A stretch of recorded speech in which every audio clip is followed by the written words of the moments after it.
Good evening, everyone. My name is Councillor Dennis King. Welcome to this meeting of the Housing and Planning Scrutiny Select Committee. Particular welcome to this meeting, which is starting at 6:30, and apologies for any inconvenience, but it does reflect the significant amount of business that we do have to get through this evening with your indulgence. Thank you. For the benefit of those watching on the YouTube channel, members of the committee are present in the chamber, and these members will be voting on the proposals this evening. Other members of the council are also in attendance and/or participating via MS Teams and can take part in any discussions, ask questions, but cannot vote. Your attention is drawn to agenda item 1, which sets out the guidance on how meetings will be conducted, including the ground rules.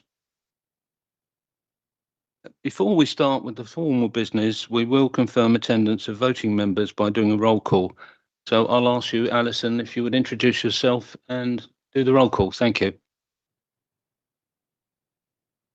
Thank you, Chair. I'm Alison Paris, Principal Democratic Services Officer. Just so that we can make sure that we've got the voting numbers correct, can you just confirm that you're present when I call your name? Councillor King. Present. Councillor Bell. Present. Councillor Bridge. Present. Councillor Dalton. Present. Councillor Davis. Councillor Hickmott. Present. Councillor Hood. Present. Councillor Oliver. Councillor Palmer. Present. Councillor Roud. Present. Councillor Tanner. Present. Councillor Thornywell. Present. And Councillor Williams. Present. I can confirm we have 13 voting members in the chamber. Thank you, Alison. Before we move on to the introductions of the officers in the chamber, I'd like to introduce Brian Horton. He is the chairman of the Kent Housing Group, and he's kindly come along this evening to give us a brief summary of the functions of the housing group and to take questions. So moving on, if we can start with you, Claire.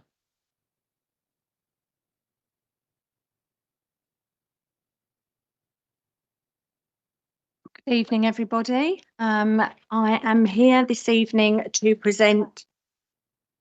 Oh, sorry. Hi, I'm Claire Keeling, Housing Solutions Manager. Sorry, I thought it was.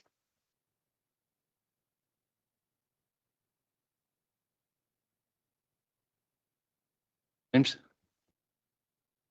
Evening members, James Bailey, Head of Planning. Good evening, members. Kelly Sharp, Planning Policy Manager.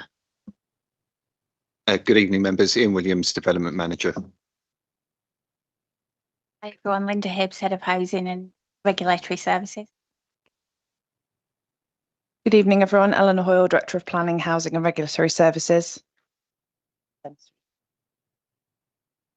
Kim. Good evening, I'm Kim Allen from the Housing Services.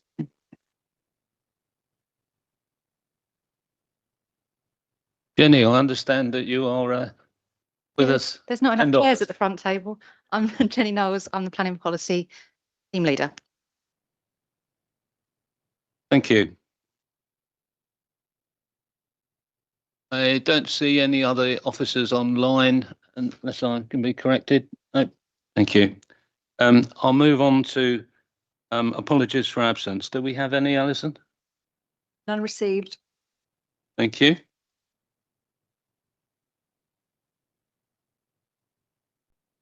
On that basis, I assume we have no notification of substitutions. Just to confirm, no, we don't. Thank you. Members, do we have any declarations of interest? If so, speak now. None. Thank you. With regard to the minutes of two meetings, the meeting of the 2nd of December 2025 and of the 3rd of February 2026, they're attached at pages 15 to 26 of your pack. May I have your affirmation that that is a correct record? Thank you. Coming on to item number 6, this is where I ask Brian Horton to give us a brief introduction, and we will then lead to ask questions afterwards. Thank you. Good evening.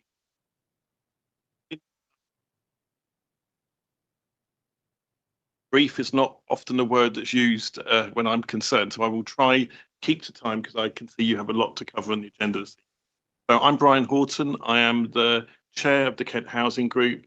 I increasingly describe myself as a housing enthusiast. I've worked in local government and housing associations, latterly as a consultant for 35 years. I'm here to, in part, talk to you about Kent Housing Group. I've been attending Kent Housing Group, and as it was previously the Kent Chief Housing Officers Group, since 1996. So I have some understanding of the organisation and what it's like to be here in Kent and to do stuff. I've been here many times, but not so much since COVID, but we used to meet here regularly, AHG and Tunbridge and Moor.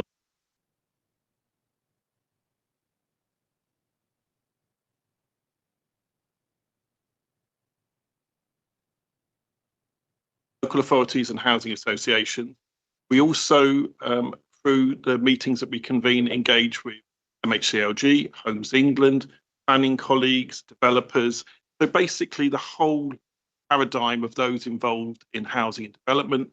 KHG's kind of significant focus is on affordable and social housing, but we also look at the whole housing market. As part of our work, we bring together various different disciplines. We have subgroups that cover things like the Kent Housing Options Group, homelessness and allocations. We have a subgroup that deals with asset management, a private sector housing subgroup, which I think, Linda, you chaired sometime, a number of other groups right across the kind of whole range of activities that our local authority and housing association members are involved in. We also, relatively uniquely until this year, produce a housing strategy for at the county level for Kent and Medway. This is the fourth iteration of the strategy, and it's unique in the basis that it is genuinely bottom up. It's not done by the county council. It's not done by anyone outside of the county for us. It's something we've developed through the various different partners across Kent Housing Group. This comes to Kent leaders for endorsement, but it is the Kent and Medway housing strategy with Kent Housing Group on the front. And this iteration, fourth one, is called Better Homes, Growth, Wellbeing and Choice, and covers 2025 to 2030. What I wanted to do, though, was to go on and say something about, if you like, the current operating environment. So the operating environment that Kent Housing Group, yourselves and everyone else that gets up in the morning and is concerned about the children in temporary accommodation, the people on our waiting list, and people living in poor quality homes across the county. And we've described increasingly the operating.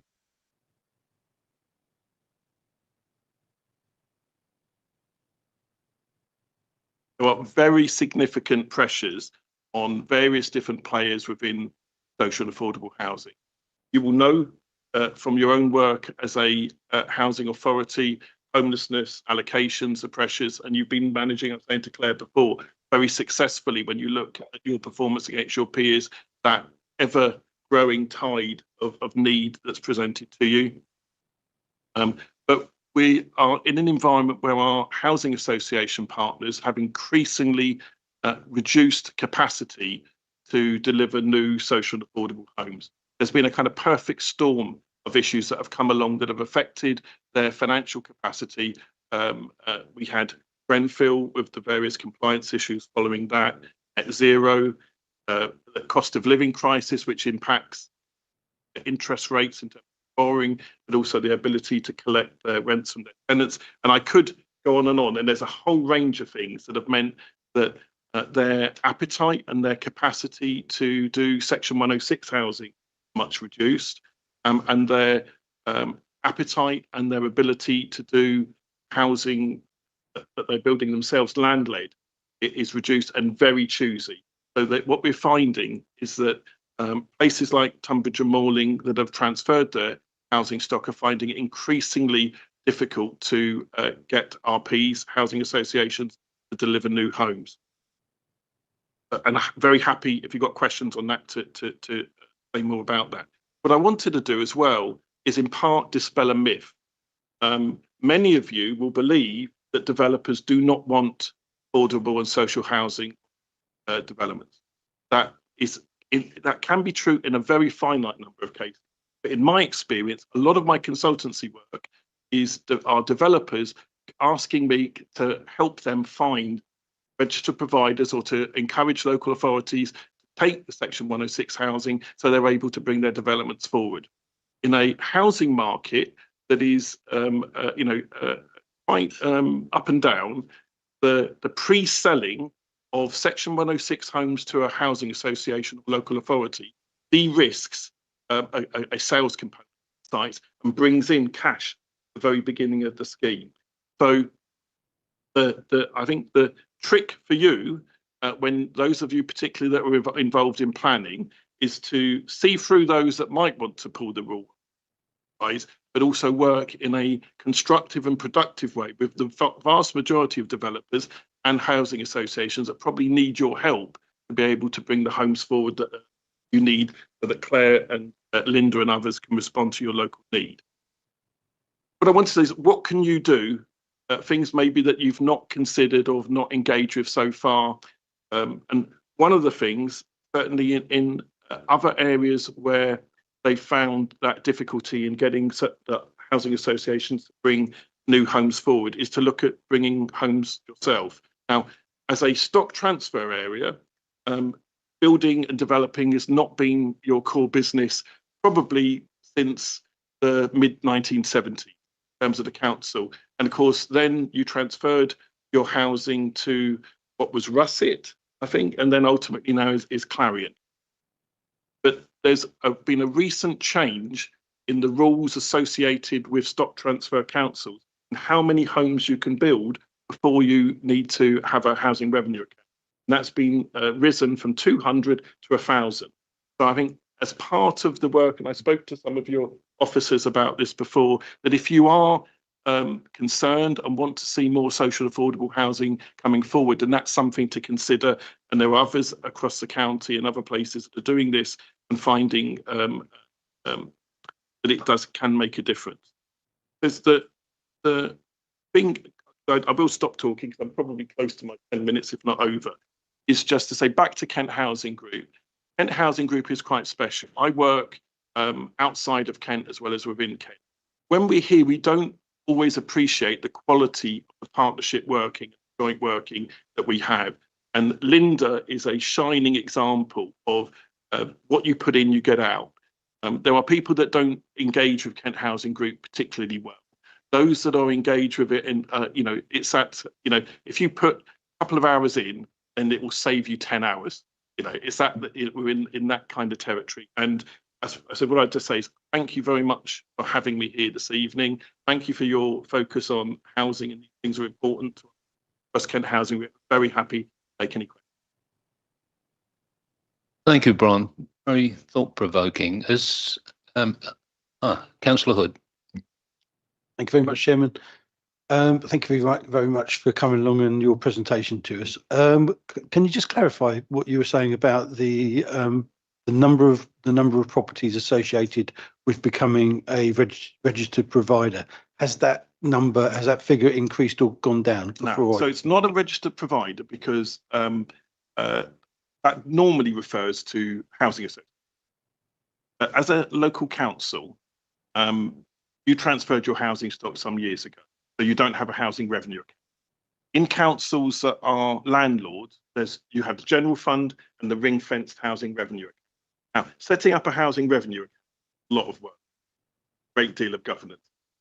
And there has been a ceiling of 200 homes that a council can have without having to set up a housing revenue account. That ceiling has been raised 1,000 homes. So, for example, if in this room you're saying, well, we'd quite like to do something, but LGR is coming along and there's other issues, we might not want to bind others in the future over what we're doing, I would say that that rule change potentially gives you more freedom. And I suspect, who knows where LGR, but we're likely here, I think, to be in some kind of partnership with other colleagues in West Kent. I think that other authorities, certainly Maidstone, pressed on very hard, had already set themselves the ambition of having developing 1,000 new council homes in spite of being a transfer association.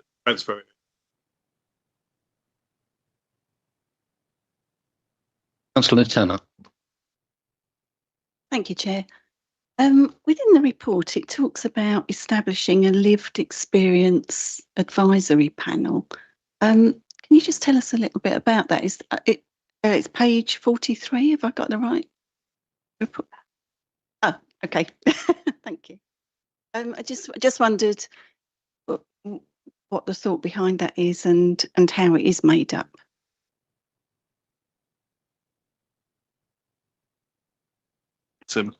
I'll happily make a comment because I've never looked, but I don't think it's probably right for me to do that. Sorry. Councillor Hood. Thank you, Chairman. I did have some other questions. Obviously I think you've alluded to the fact that housing associations, because of things like, well, there's a whole range of issues, including maintenance costs, which have meant that they're less inclined to take on the properties that come with those Section 106 agreements.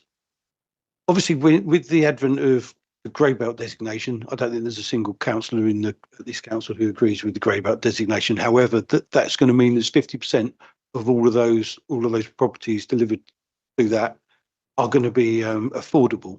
And we've had our own, we've commissioned our own consultants, who've demonstrated that any affordable housing actually that meets the needs of the borough has to be social housing, which means that we're going to have to find a provider, a registered provider of some kind. And I agree with you. We've been lobbying for the council to have its own housing company for a long time. So how is that the only way? Is this going to be the only way to get around the fact that there are those registered providers aren't there to take on the number of additional properties that we're looking at? I think grey belt is problematic in terms of viability, because what that means, if there's 100 homes, 50% of those will need to come forward as social rent without grant. Now, the social rent is normally something about 50% of open market value. The affordable housing is up to 80% of open market value, and then there's local housing allowance somewhere between that. It is very hard, almost impossible, for most RPs to develop social rent without grant. Now, the land value, is a component in that. But even, in some of these cases, if you turn the land value almost down to zero, it still can be a challenge to get there. What we've seen is Medway have done some very creative things to try and get RPs to take affordable homes on development. They've, on the basis of knowing the developer, knowing the RP involved, and understanding the viability issues associated with why the homes are not coming forward and the need to have grant to be able to bring homes forward, they have turned 106 the levels down to zero so that grant is able to go into the property. Now, the chief planner at Medway is a chap called Dave Harris, and he has been very careful who he's done that with, and will continue to work until someone abuses. No one has done that so far, and we've seen that Swale are doing something similar, and I know that I'm involved in a case in Dover where there's the alternative out there, kind of almost the only show in town, section 1, are the for-profit. But the for-profit RPs have, in many cases, been pushing to get affordable rent up to 80% of market rent, because that's how they're able to create the values needed to secure the homes and be able to generate the margins they need to. It's very complicated, a lot of this stuff. A lot of it doesn't seems to be counterintuitive. The other thing, if you take any other than grey belt, take any of the sites up to 100% affordable, and you're able to put grant. But not all sites are lend themselves to that, and some people will argue that's probably not good placemaking in terms of putting all of need and vulnerability.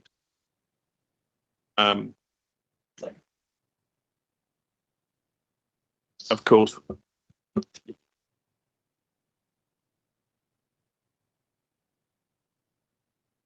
Clarified one point. I'm sorry, I just want to be really clear because definitions, obviously, as we all know, are very confusing in this world and can be slightly interchangeable. But I just want to be clear that the golden rule for greenbelt sites is 50% affordable housing. It's not social rent. I just want to, just because we're using affordable housing and social housing kind of interchangeably there, and I just wanted to clarify that. Thank you, Chair. But equally though, being able to deliver 50% affordable.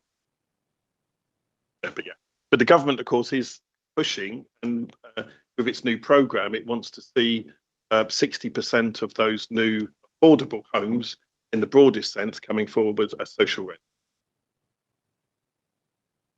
Councillor Hood. I can see that you're pulling faces like mine, Chairman. The when you say that the demands of the 106 have to be reined in to accommodate the affordable housing aspect, are you talking about the contribution of the developments for things like education? No. or so what would be curtailed? What's the payoff?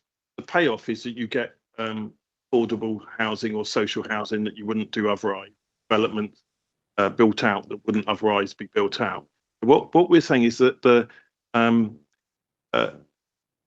if a developer and a housing association takes a site to 100% affordable housing, you can put grant. Point there's grant available, then more likely the schemes forward. The alternative is where you have a Section 106 site that has 30% affordable, but there is either no RP that is prepared to take it, or there is unviable. But basically the cost of building the homes outweighs the ability to whatever offer that an RP might come forward.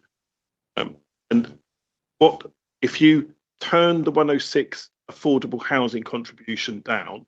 What that allows then is for grant to be deployed on those homes. So this is actually, it's not reducing the amount of the affordable homes that come forward, but it's reducing your requirement, because Homes England will not give you grant if it's a planning requirement. If there isn't a planning requirement, then you can get grant to bring the homes forward. So I'm really sorry about this, Chairman, but currently we don't qualify for Homes England funding because we don't have that housing stock. Is that correct or not? No, that's not the case. If you wanted to bring new council homes, you would be able to get grant up to 1,000 homes in terms of, and of course the housing associations of the building, as long as the scheme is eligible, are able to get grant as well. Thank you. I have a question. It's something that you said early on about the enthusiasm of associations to step up to the scale of development, and that's something I've been trying to get my head around. Our current annual target is 1,097 houses a year. Some of that will be on greenbelt, some will be on non-greenbelt. But given the golden rules, that means that something like 40 to 50% will be required, will be affordable. So that means that something in the order of 500 homes a year in Tunbridge and Malling alone. I hadn't got the impression with my conversations with housing associations that they actually were, say, the least enthusiastic or wishing to step up to that volume, just in Tunbridge and Malling. So I'm just trying to see how you see the picture. Yeah, I wouldn't. I don't know if it's that one, but it's about their financial capacity. So the housing associations will have a business. in that business plan, the various different obligations that they have. You said about investing in their existing homes, fire safety, all those other elements. But they also have borrowing that they make, and they have covenant for their lenders. So they have to stay within a zone of prudence, if you like, in relation to how they manage their business. Problem that we have is that a whole range of things, a kind of perfect storm around the operating environment for housing associations, is meant that their headroom and their capacity to do new things has been reduced. Same time as that there are additional asks of them in terms of investing in their existing. But it means that the housing associations that we have generally will most will develop, but they're going to be developing a lower number of homes and very choosy about what they do. It will be where they operate already, where they've got concentrations, and homes that meet their long-term asset management well. So no gas, energy efficiency, because there is a perverse situation where often new homes that come forward don't meet the long-term standards that the associations have set. And as they buy a new home, it immediately puts additional cost in terms of their asset management plan, because they've got to retrofit it to meet their future. Thank you. I wasn't trying to challenge their motivation or their ability. It was the reality I was trying to get my head around. Yeah. And I think what you've just said sort of explains that they're going to be coming at it from a realistic and business strategic position. Yeah. Thank you. I say what we've been doing though, and housing group. One of the things I meet monthly from HCLG and homes with colleagues from Kent and East Sussex. We've been advocating for various things that will help increase that capacity. Levels of grant rates, for example, is important. If there's higher grant rate, so where the schemes have got grant in, they're more likely to be able to do more and do social rent. There's other things that can be done to assist improving their balance sheet position, which will give them great.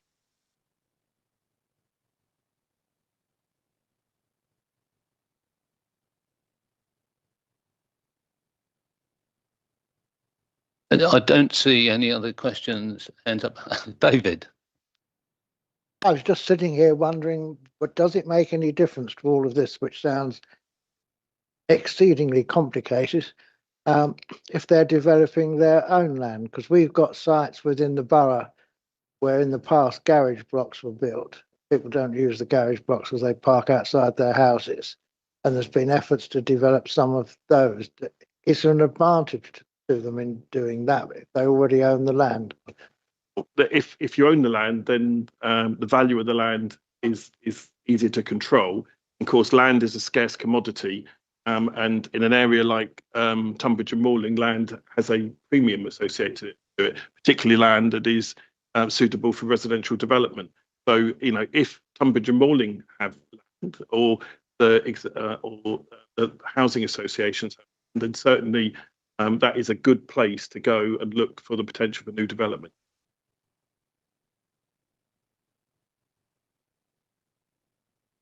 Okay, I don't see any other hands, so I'd like to thank Brian for coming along. Just say one thing, if I may. Please. First of all, say thank you very much indeed for listening. And just an offer. One of the things that we do and have done both in Kent but also in East Sussex is to put a question time panel together. So people from housing associations, developers, consultants, planners that are working in this space, where there's not a red line drawing in front of them, where you can ask all the questions that you might want to try and understand how they work. First time we did this in Hastings, the first question that was raised by one of the members with all the money and skills at your disposal, why do you always get it so wrong, to the developer? But we worked on from that, and they invited us back. So just I thought, as part of your approach to doing training or whatever, be very happy to. Sounds really good. Thank you. We'll take note of that. Thank you. And I'll give you the opportunity to leave us to our vigil. Thank you.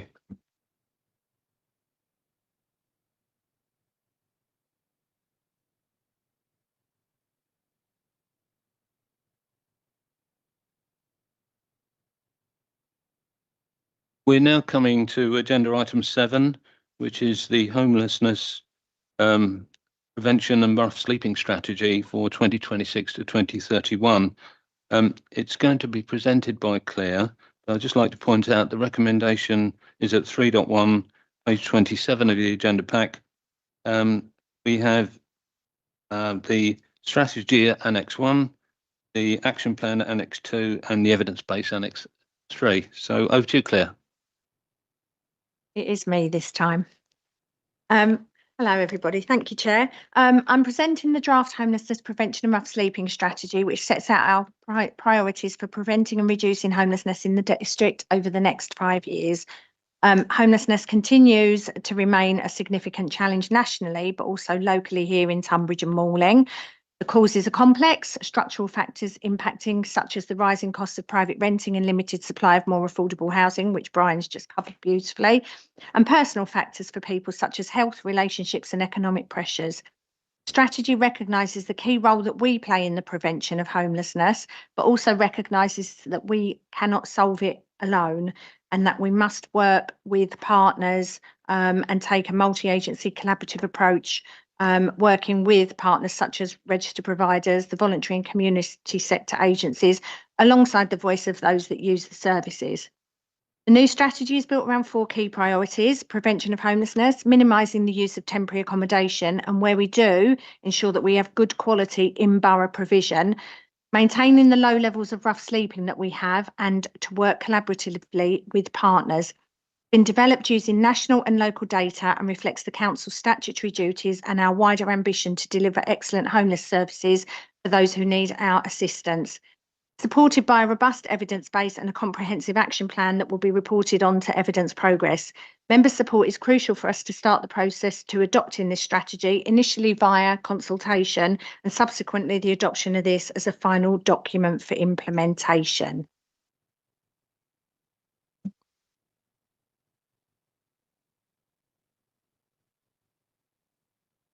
Do we have any questions, Claire? Councillor Tanner. Claire, can you tell me about the lived experience advisory panel, please? Yes, of course. Okay, so what we would like to do, what we've not done previously, is listen to the voice of the service user.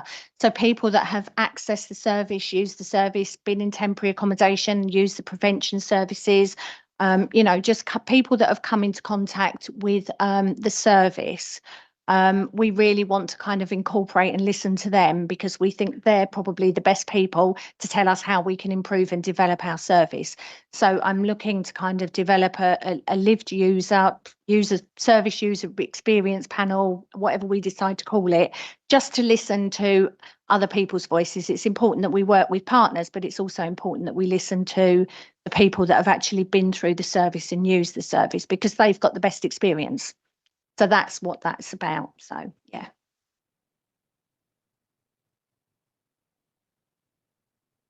Councillor Hickman. Thank you, Mr. Chairman. I think that Linda and Claire do a very good job in a very difficult circumstances, may I say.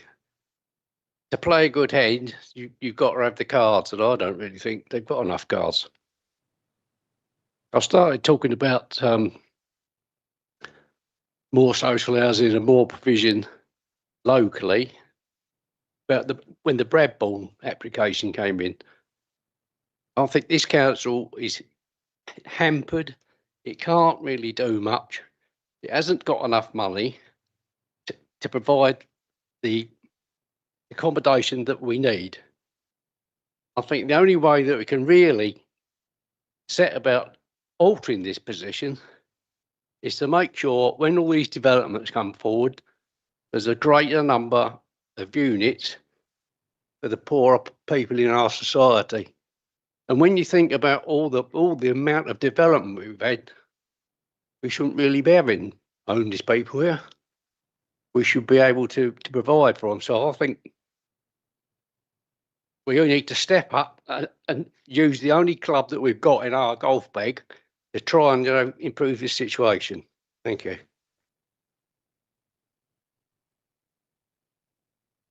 Anyone else? Councillor Hood. Well, I echo what's just been said by Councillor Hickmott, and especially the sterling work that's done by the team at the council. But we are, it seems, trying to fight this with one hand stuck behind our back.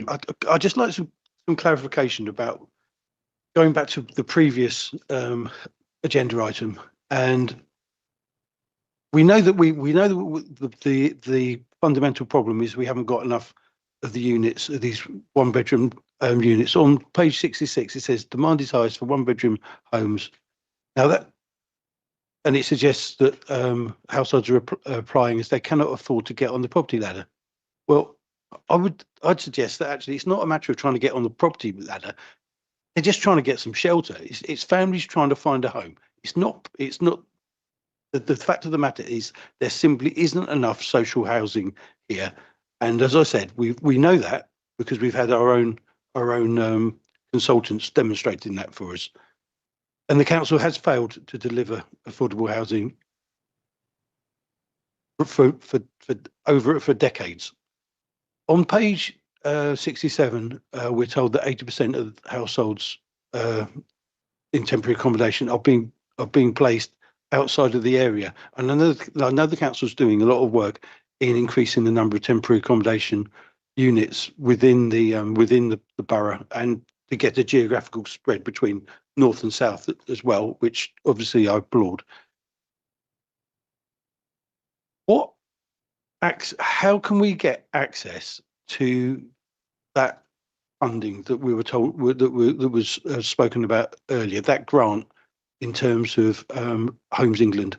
Because I thought that it was that funding wasn't available to us. So I've got a little bit of a conflicting information. So if I could have clarification from officers about that would be great. I'm going to hand Eleanor. Yeah, Councillor Hood, the reason I'm answering is that that's not really directly related to the homelessness strategy. So, you know, we can access funding through the new RSAT through the new various programmes that Homes England are putting in place. That hasn't been the position that this council has taken previously, but it is something that, looking at various different approaches, is in our overall housing strategy, which is what sits above the homelessness and rough sleeping strategy. So it is something that we can explore. You know, you're right that we do still have a number of households in TA and we are placing out of borough. But I would also remind members that the current system does rely on, it's based on choice-based lettings. So that means that a household has it becomes eligible for our register through our application process, but then they do still have a choice. So households, for example, that are already living somewhere who you know, need to move because they might be overcrowded, for example, we don't make bids for them for every single suitable property in the borough. They are able to make a choice. Now, whilst that is a bit more formalised for households in temporary accommodation, because we do have what's called auto bid, so they bid for and we make them a single offer. That's, you know, there is a choice-based element. I would also say that we do have there is a real tension between some of that need profile that you talk about for the smaller units and the fact that at the moment, one of the things that Brian referred to was grant rates. The grant rates for one-bed properties are not great. So there's not a financial incentive for registered providers to construct them. Households who are eligible for a one-bed need, so that's a single or a couple, given that all the changes that have been made over the last few years to the system, also tend to have a much higher level of need and more complex needs. So building a significant concentration of one-bed units, also in terms of place shaping and being able to manage those properties on an ongoing basis, is a much higher risk profile for a registered provider. So again, they're less likely to want to do that. So you've got one sort of need coming through the system and other you know, sort of competing financial and operational pressures for registered providers. They would be the same operational pressures, whether it was a registered provider or the council, because our requirements in terms of management would be the same if we were delivering those properties. So we might decide as an organisation, as some councils do, to accept that higher level of risk, but it would still exist. It wouldn't be any different if we were to do it. So we can absolutely, and we do explore what funding opportunities might be available, but it hasn't been our priority, because our priority has been, as per the housing strategy, owning and managing more of our own temporary accommodation, managing that significant financial risk to the council first to get us on a more even keel than where we were a few years ago. And others have already said, and I take no credit for the fact that the team do an absolutely fantastic amount of work. I just get to say, well done. And is there anything else I can do or speak to members about on your behalf? Because they're absolutely fantastic. But we've tried to get that steady footing before we look at moving on to the next thing. So I don't think it's been a lack of wanting to do it, but it's been a lack of having the capacity to do it when we've had other more urgent housing issues to deal with. Back to you, Councillor Hood. Okay, thank you very much. Can I ask a question about? I thought you were allowing me to come back now, as I had a supplementary question. Well, if you're going to, I'm happy to stop now. No, just finish your question because I was going to go to Councillor Oakley on 9th. Okay, so I just want to ask a question. We know that registered providers are very reticent to take on smaller numbers of units, where we have a smaller number of affordable housing units, and then they seem to slip through our fingers. So, is it not possible that we can get our hands on those smaller numbers of units, which they don't want, to manage as temporary accommodation ourselves?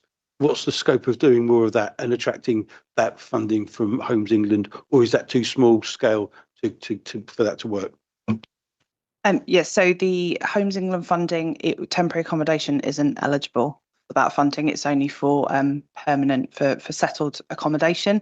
But please rest assured that the housing and planning teams work incredibly closely together, both at application stage and indeed post determination of applications. What we're finding, and we are by no means alone in this. I know Brian's working with several councils who are in similar positions in Kent, where further down the line, particularly on bigger schemes, even if they've got smaller phases of affordable housing, they are then struggling to find a registered provider, and they're coming back to us to talk about what the art of the possible might be.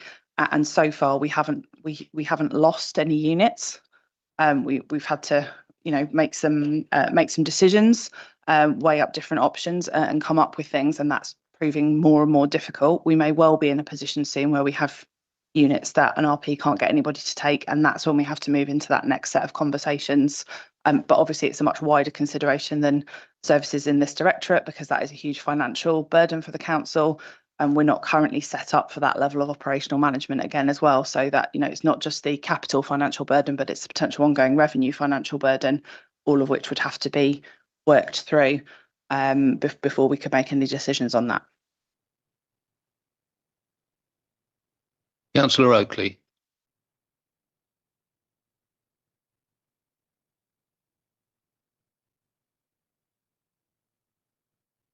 Councillor Oakley, is that your hand up? No.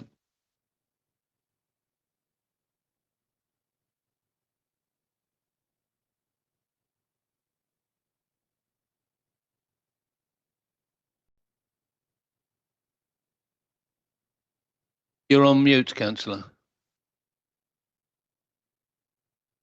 No, still.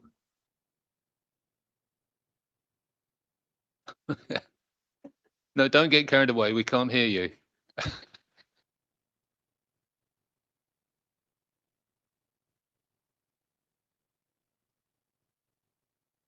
Okay, sorry about that. Technical hitches. On the basis that I can't see any more hands up online, I'm going to move to the recommendation, which is at 3.1, which is to approve for consultation this strategy, which will go forward to the Cabinet on 7th of April, and I will so move. So can I have a seconder? Councillor Dalton, thank you. I'm not anticipating it's particularly contentious, so can I take that by general affirmation? Agreed. Thank you.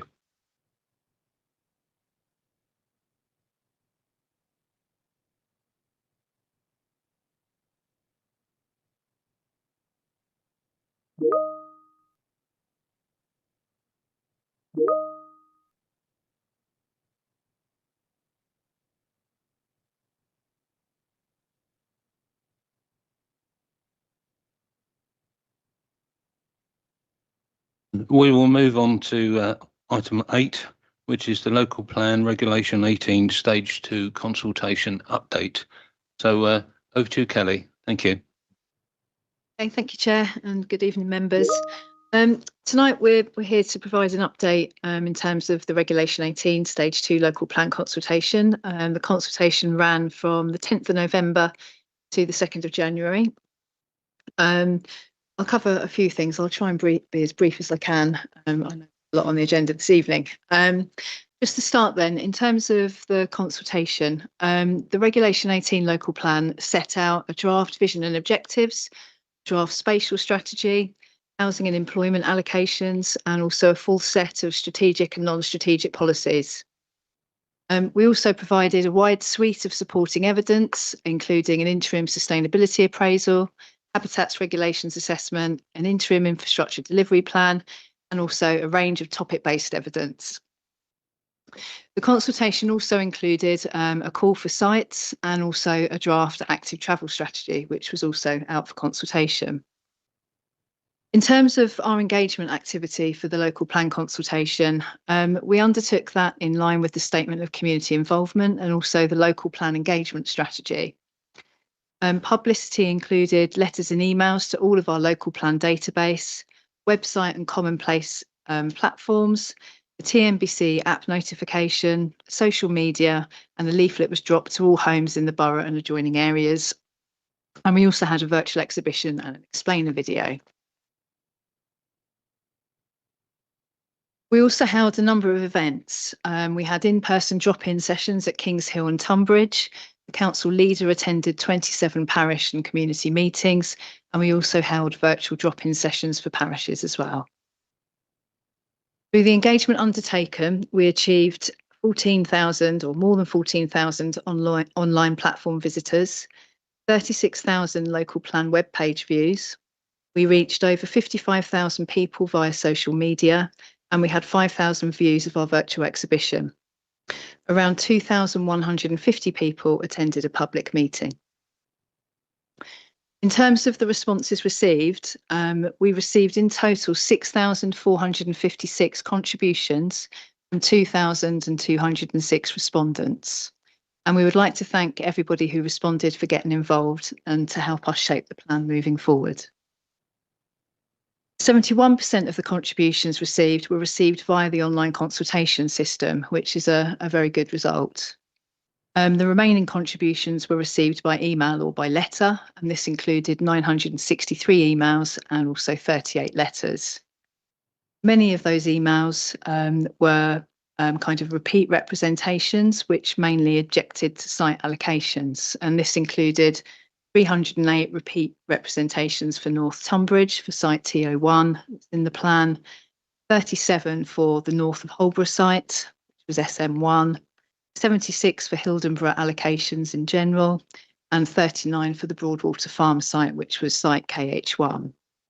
We also received a number of petition-style submissions that included 653 signatures associated with the East Peckham Parish Council consultation response, 164 associated with Kings Hill Parish Council, 120 associated with Hildenborough Parish Council, and 257 with East Malling and Larkfield Parish Council.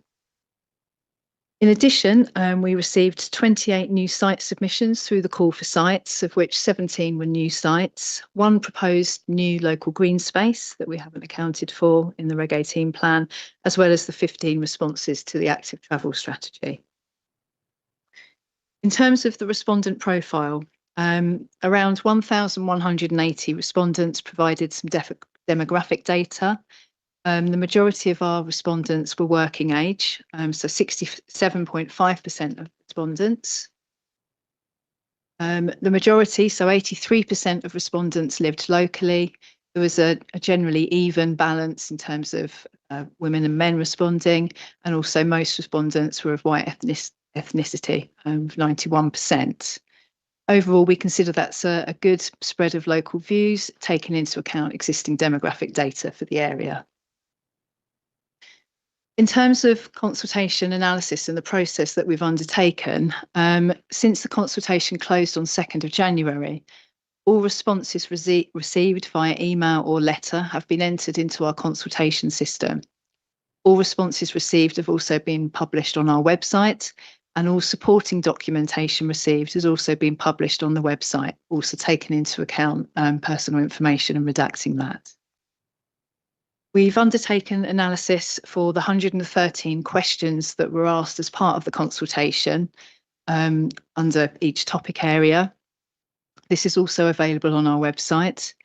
And just to explain how we've undertaken that, we've reported on the sentiment question. So, for example, whether respondents supported, opposed, or were neutral in terms of how they felt about a particular area of the plan or a policy. We've provided a themed summary of issues, taking into account those sentiment responses. We've provided a separate commentary for statutory consultees, district and boroughs, town and parish councils, and have also included a summary of responses for relevant organisations as well. In terms of an officer response, we've outlined in that summary clarifications, issues that we need to address as we move forward, potential changes for Regulation 19, and in general, the headlines for most policies is that we will continue to consider the consultation responses as we progress forward in terms of the policies and supporting text. The majority of responses we received related to draft site allocations.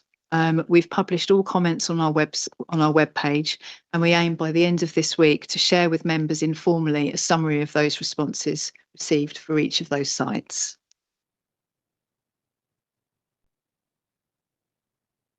It's certainly not possible in this evening's session to set out the feedback received under each of the 113 questions. However, throughout the consultation, respondents had very strong views relating to overall housing numbers, the scale and location of proposed site allocations, infrastructure capacity, especially around highways, protecting the green belt, impact of development on local character and heritage, and climate change and environmental protection. Many comments that we received also covered issues or raised issues outside of the Council's control. This is especially relating to the government's set housing requirement. In terms of next steps, we currently remain on track with the local development scheme timeline, which is essential to submit a plan by the 31st December this year. Within our report, we've set out a number of next steps, and that includes procuring and updating further evidence-based documents, reviewing and amending policies and supporting text to account for consultation responses, as well as the draft MPPF that's been published recently. We need to look to finalise site allocations and site allocation policies. We'll continue our work liaising with key stakeholders, developers and infrastructure providers, and we'll continue with detailed transport work, as we'll cover in a second. We'll also continue with duty to cooperate, engagement and statements of common ground. We'll update relevant local plan supporting documents, and I'll also update our statement of community involvement. The aim is to publish a Regulation 19 plan in Q2 26-27. In summary, just on the local plan, we've had significant engagement and we've made very strong progress in analysing the responses. And we're now moving at pace to meet the December 2026 submission deadline. Also included within the committee report is a section relating to transport evidence and so costs. In terms of this, we've set out that for the Regulation 18 local plan, we undertook a comprehensive transport evidence base, and this included borough-wide modelling, forecast demand analysis, local junction testing, 27 junctions, and also a draft active travel strategy. Throughout the Regulation 18 plan and in conversations that we've had, we've been clear that that was a point in time and that further transport work will undoubtedly be required for the Regulation 19 local plan. And this includes rerunning the model for the preferred growth scenario, additional junction design and mitigation testing, ongoing work with National Highways and KCC and the bus operators. We've also commissioned a bus study. And we also need to integrate this work into our infrastructure delivery plan. We've discussed with consultants the potential for microsimulation, and we've looked at evidence and we've identified that this is likely to be required for 2 locations. There are cost implications for progressing this work, And whilst we're still awaiting cost, this could be in the region of 45k to look at the Tunbridge area, as well as up to 80k to look at M20 Junction 6. It may be slightly less if we can use an existing model. It's just to highlight to members really that these costs were not identified in the 2025 estimated budget, and funding would need to be identified as part of a budget review, which is underway. We also set out in the report risks. We published an updated risk register as part of the February H&P committee. This again is provided as an annex. The headlines from this is that the government requires plans to be submitted no later than 31st of December 26 under the current planning system. Missing the deadline risks government intervention, restarting under a new planning system that we're not quite sure of how it looks yet, increased exposure to speculative development, the inability to plan strategically, including considering infrastructure planning and delivery, inability and uncertainty for when government reorganisation takes place. Taking into account the risks, maintaining pace is therefore critical to deliver a local plan. Thank you, Kelly. Any questions from members? Councillor Davis. I just wondered, Kelly, you're able to say a little bit more about that government intervention.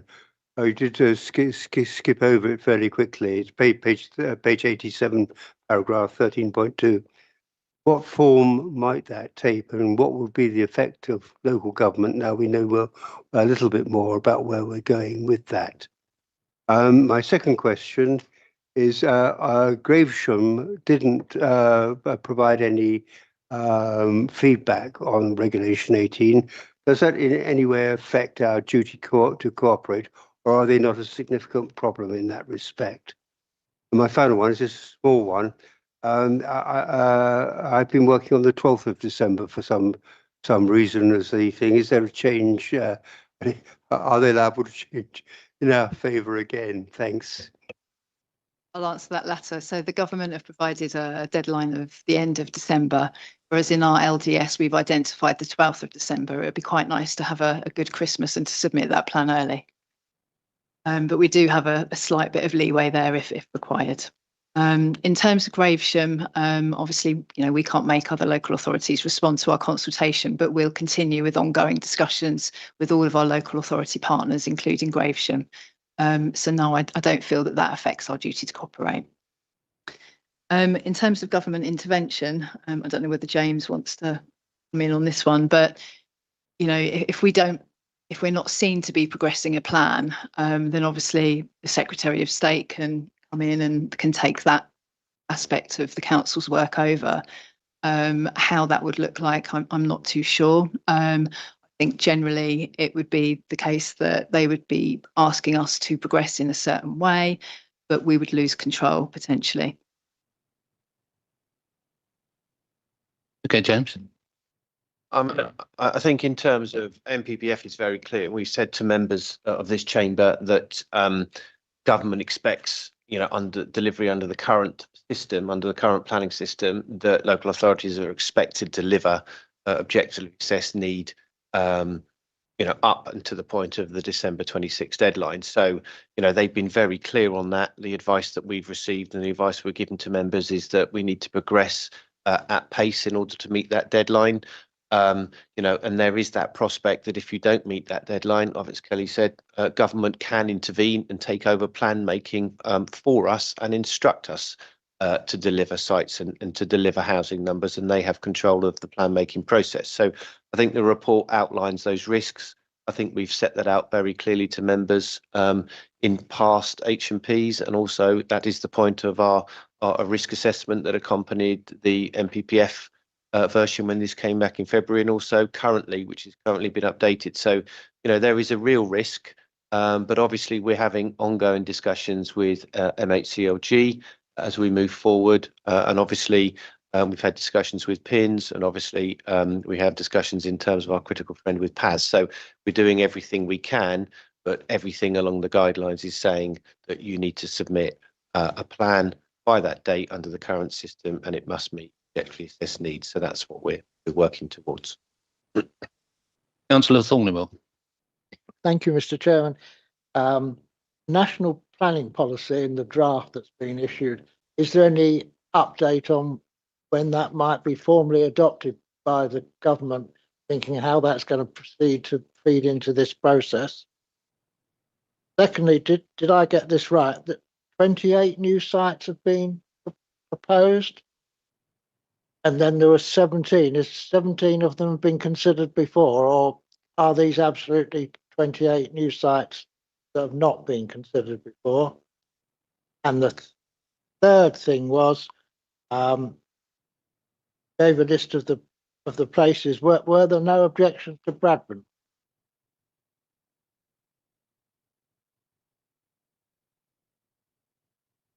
Can you take that, Kelly?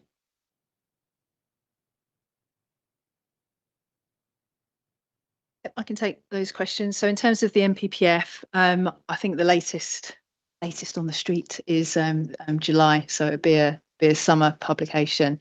In terms of how we can take that into account, well, it's quite difficult. We have to play a bit of a guessing game in terms of what might be in that published NPPF. But for us, I think it's about future-proofing as much as possible.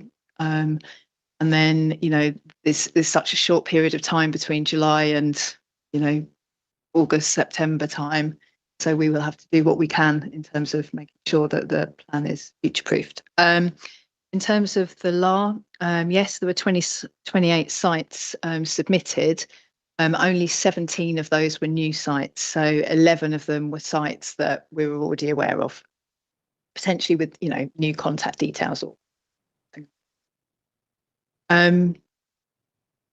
In terms of Bradburn site, what the reference number is to that, but I would think it's fair to say that there were objections to all sites that we had in the local plan. Thank you. Councillor Hood. Thank you, Chair. On from page 85, it talks about transport. I know that there was the concerns that have been raised at Area 2 and Area 3 Planning Committee about the evidence of the County Council and the supposed independent transport consultants that have been giving evidence to the council. Their over-optimism in their anticipation of the ability of residents to basically take up a different modes of transport. I've got a site in my own ward which is half constructed, and there's their transport plan talks about a 2% difference between what is going to be achieved in terms of modal shift. So there's a real crisis here between what we are going to get and sometimes what we're being told is going to be achievable. Members are going to be attending a workshop next week about the active travel plan. I was told by JTB a full year ago that we would be getting that within a matter of weeks. But it's better late than never. I am concerned. The analysis of the junctions. We've been told that there's 27 junctions have been subject to this analysis, and that doesn't come close to the number that we need to look at, because we've got key locations that are going to be impacted by the scale of development in Tunbridge alone.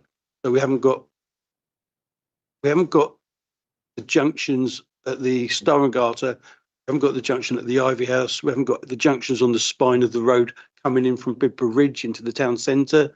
Other than, I think there's one junction next to the library has been analysed in that 27. And the scale of the development that's been proposed in Hildenburg, Tunbridge, North Tunbridge, and South West Tunbridge, that number is just simply inadequate. So are we going to see those junctions analysed? I can see Kelly nodding, because we really need to see more detail about that. It's great to see that there's going to be a bus study. I've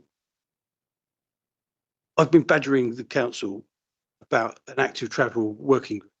And it seems to me that a sustainable travel working group, which includes active travel and buses, would be a very sensible thing to be putting together now, so that we can bring people together from the county council, the borough council, officers and members to look at this in the round. And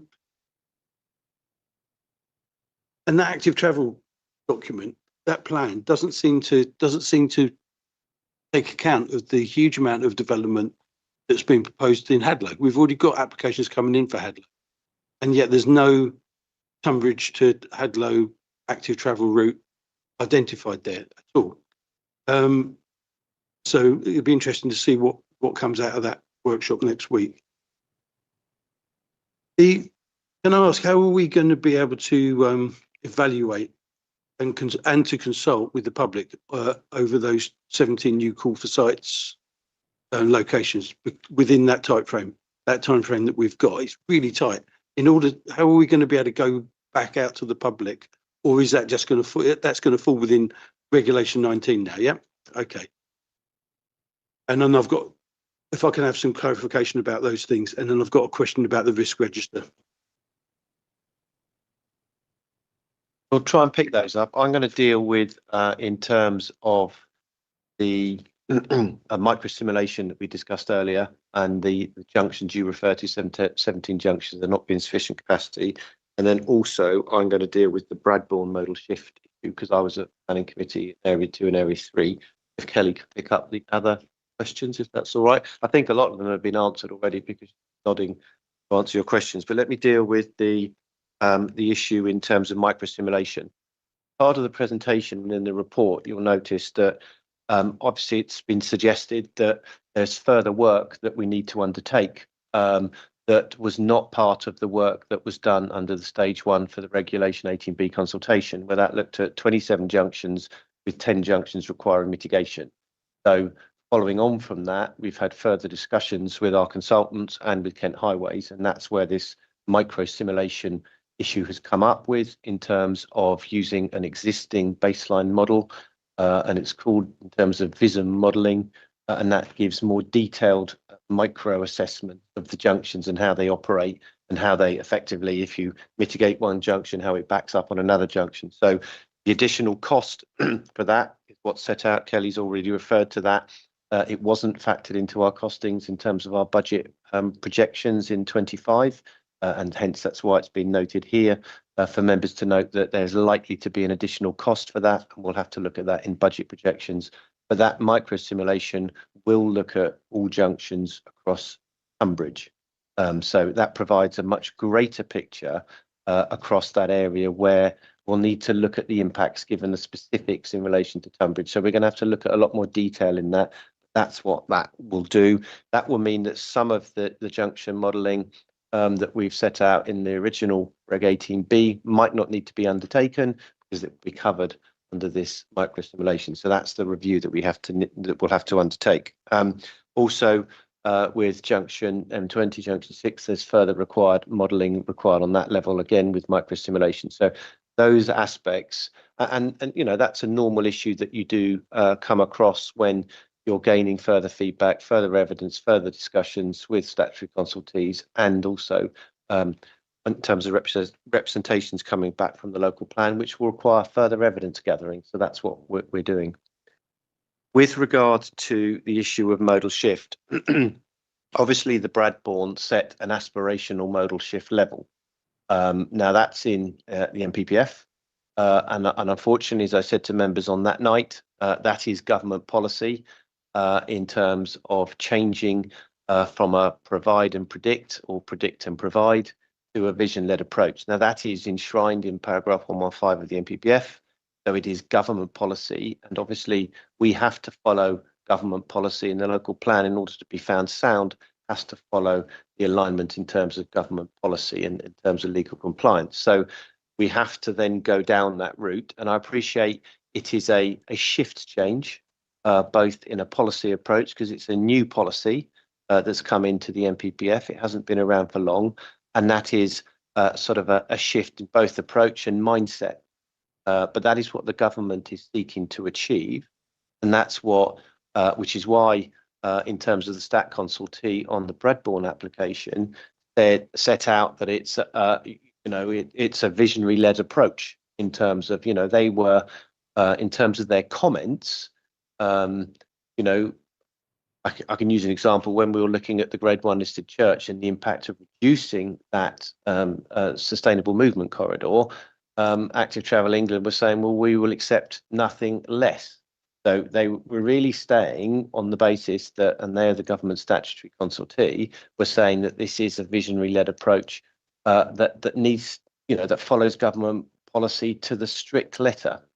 So in terms of where we're going and moving forward and where the local plan needs to go, we do need to follow what government advice sets out. So I can't really say too much more specifics because local plan is looking at more strategy. So modal shift is a matter to stay, and it's something that we need to take account of in terms of local plan transport modelling. I think I'll hand over to Kelly for the other parts that you've raised, but I think most of them probably have been addressed in terms of the nodding of the heads between the questions, but I'll hand over to Kelly. Yeah, I can just clarify in terms of the law, I think. Yeah, so 17 new sites, so we'll have to undertake that process as part of the law. Some of that, those sites may be unsuitable, they may be in the middle of nowhere.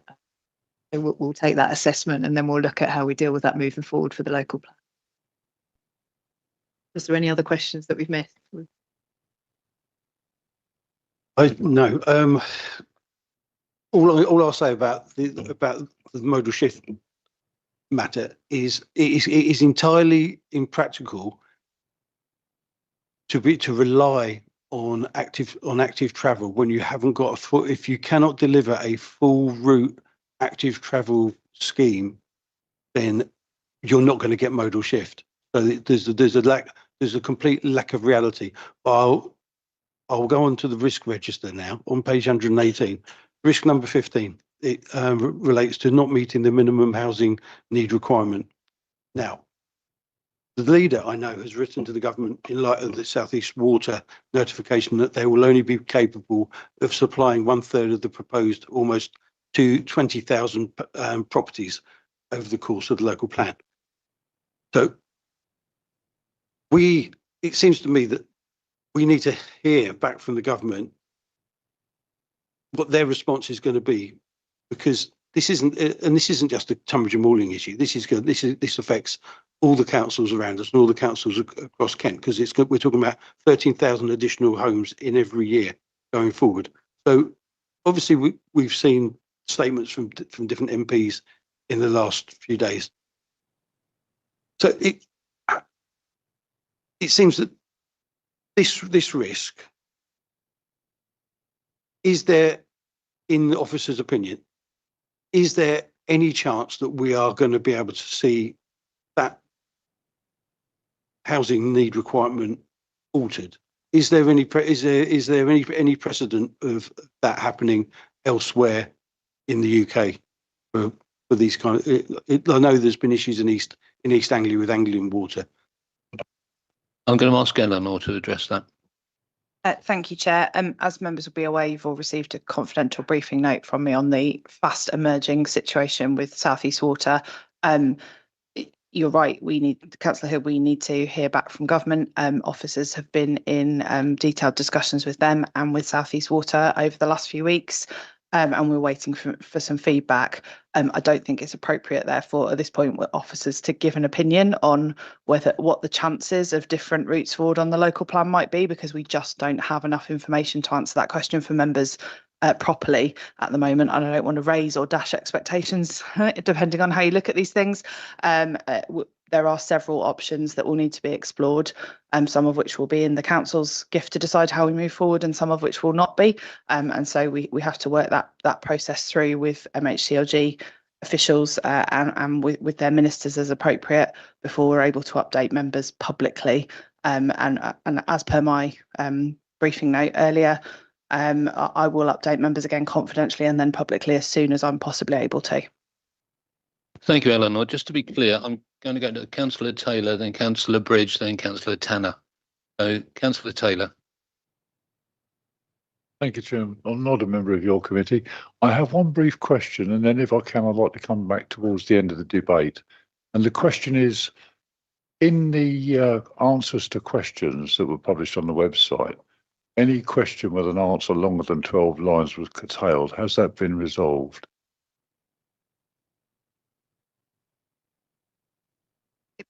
Well, I wasn't aware that any answer further than 12 lines has been curtailed. I think it's the case that because the way that we've published those comments, I think if you were to click into the box, then you can actually see the comment and it does actually go a lot longer.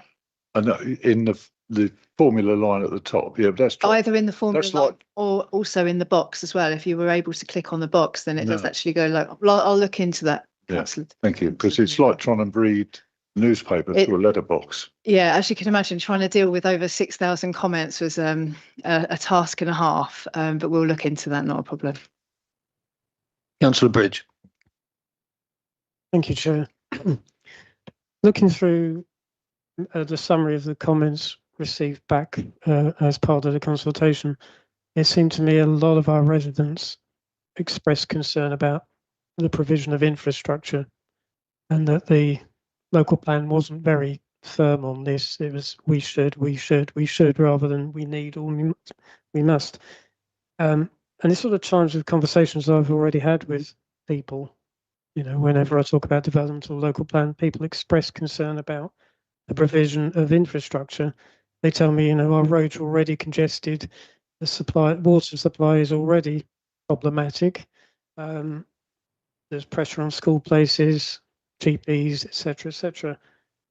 And given also that our neighbouring boroughs are also going to have to build a large number of homes per year, and that will have some impact on our infrastructure here in terms of roads, especially in maybe schools. How can we reassure our residents, you know, given that we don't provide this infrastructure directly ourselves, how can we reassure our residents that we're not just going to find thousands of new homes being built and the necessary infrastructure not being provided alongside it? Thank you.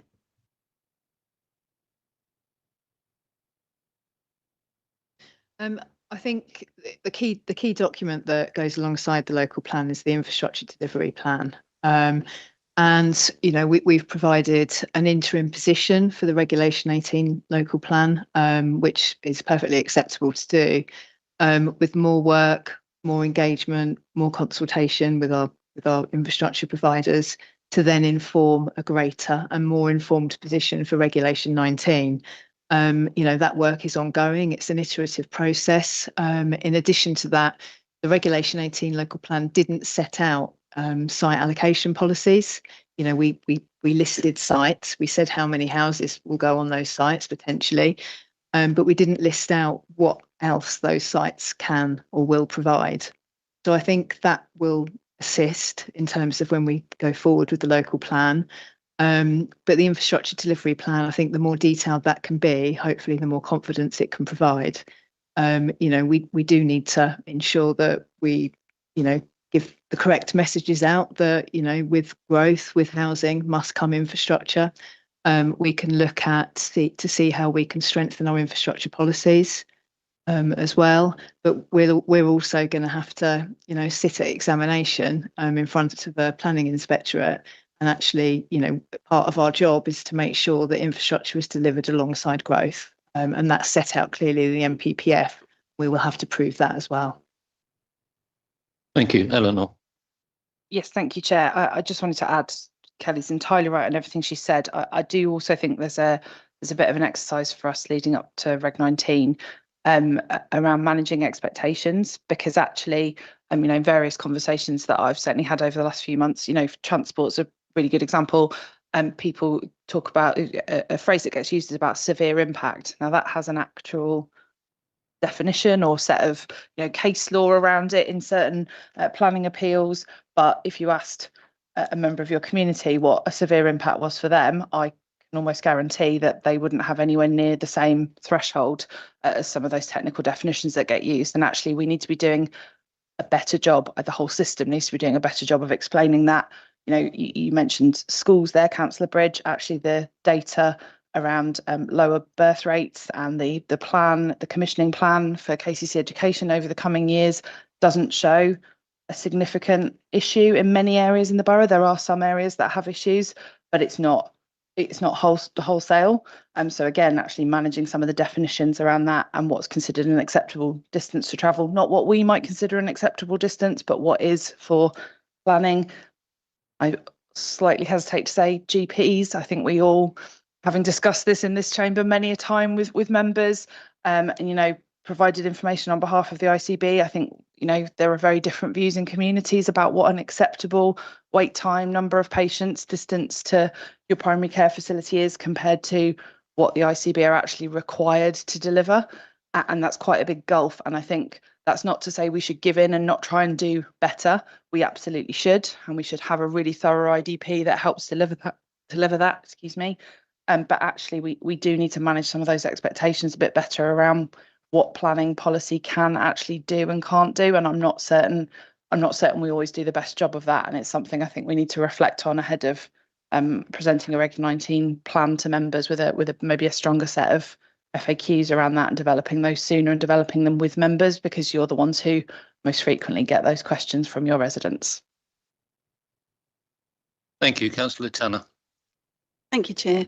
When I've been questioning further development in Kings Hill, it's become fairly obvious that it's considered preferable to build where there's a station in the area.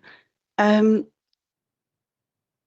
with the level of development that we've had around this area and Leybourne, I have to say that with 3 car parks in West Malling, they are now absolutely at capacity very early on every single day.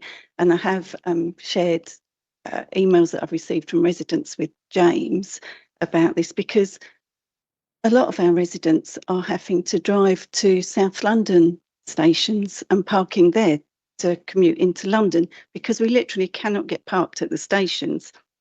And it's not always possible to walk down to the station from Kings Hill. There are parts of Kings Hill that are 4 miles away from West Malling.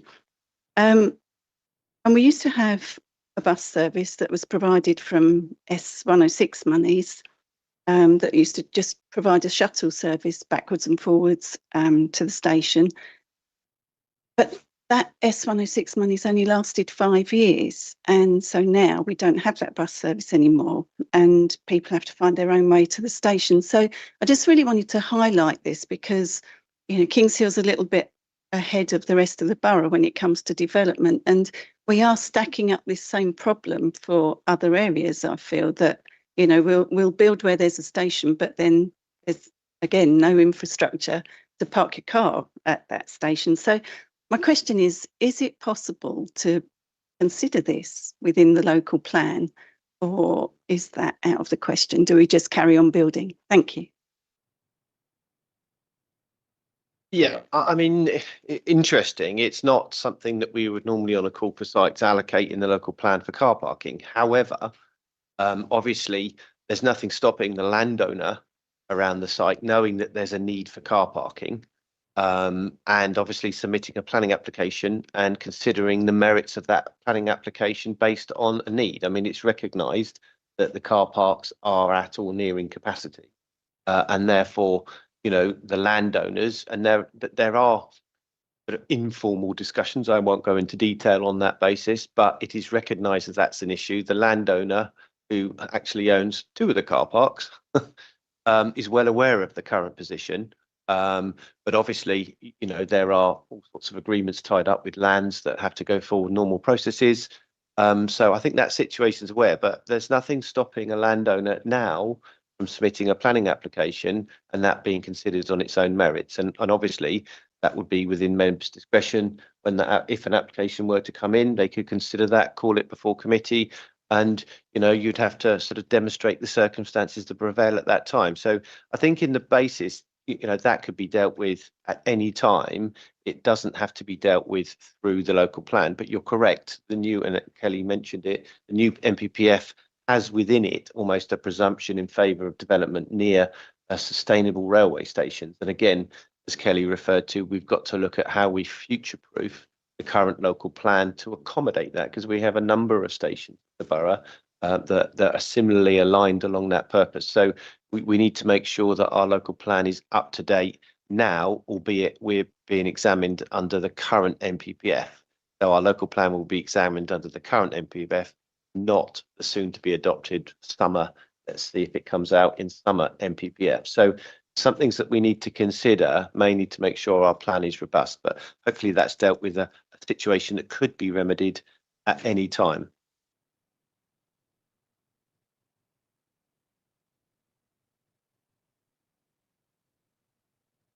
Absence of any other hands, Councillor Thornewell. Just two comments, really. First of all, I understand from the press that Area 3 was suggested of dealing with the water by Grampian condition. I gather in Cotswold such a condition's been applied in relation not to water supply, but the fact that the sewage treatment works can't cope with the number of dwellings subject to a planning app. Developers appealed against that condition, so it'd be interesting to see how that's dealt with planning inspector. Also, I understand that Canterbury City Council has had a similar response from South East Water. Are we finding out what other Kent districts are being told? Because it's clearly not just a cooling problem. Yes, Councillor Thornewell, I think you're absolutely right that it will be very interesting to see what happens in other cases where Grampian conditions and other methods have been looked at. We are aware of some other issues being raised with other boroughs in Kent.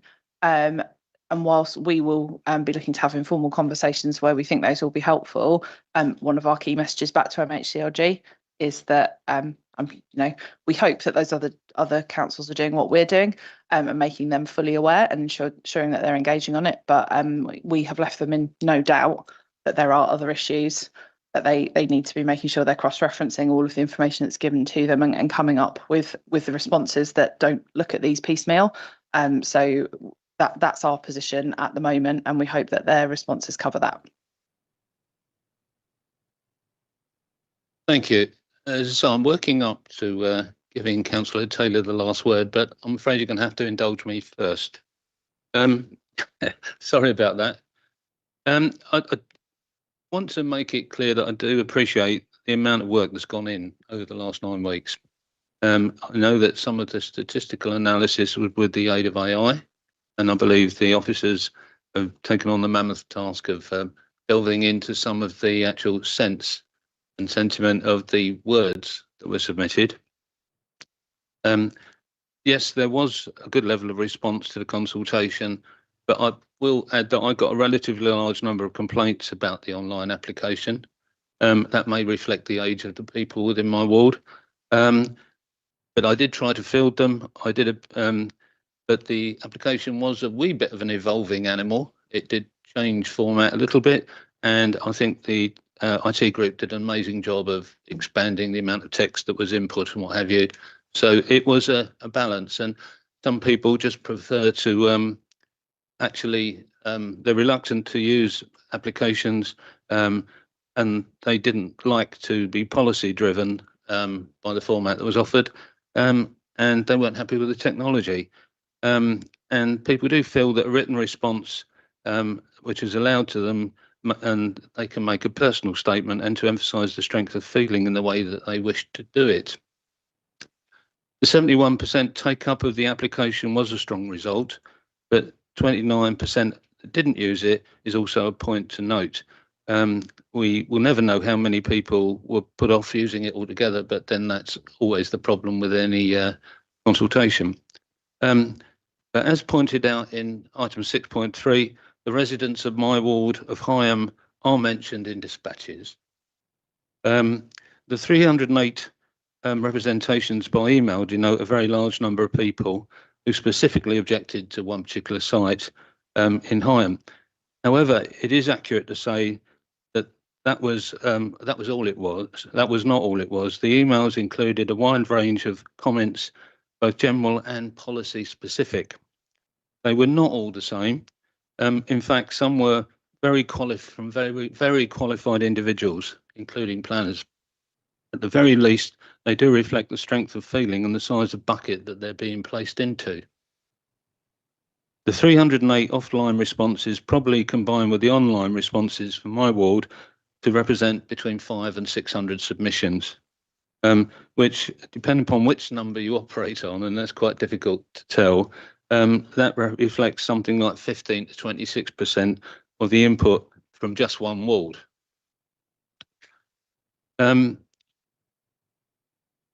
If that doesn't actually demonstrate strength of feeling, then I really don't know how we actually gauge that or measure it or actually reflect it. When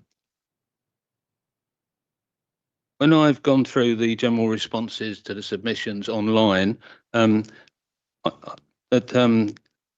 think you'd need to appreciate that 308 aren't reflected in the bar charts because that sort of information isn't extracted from emails, etc.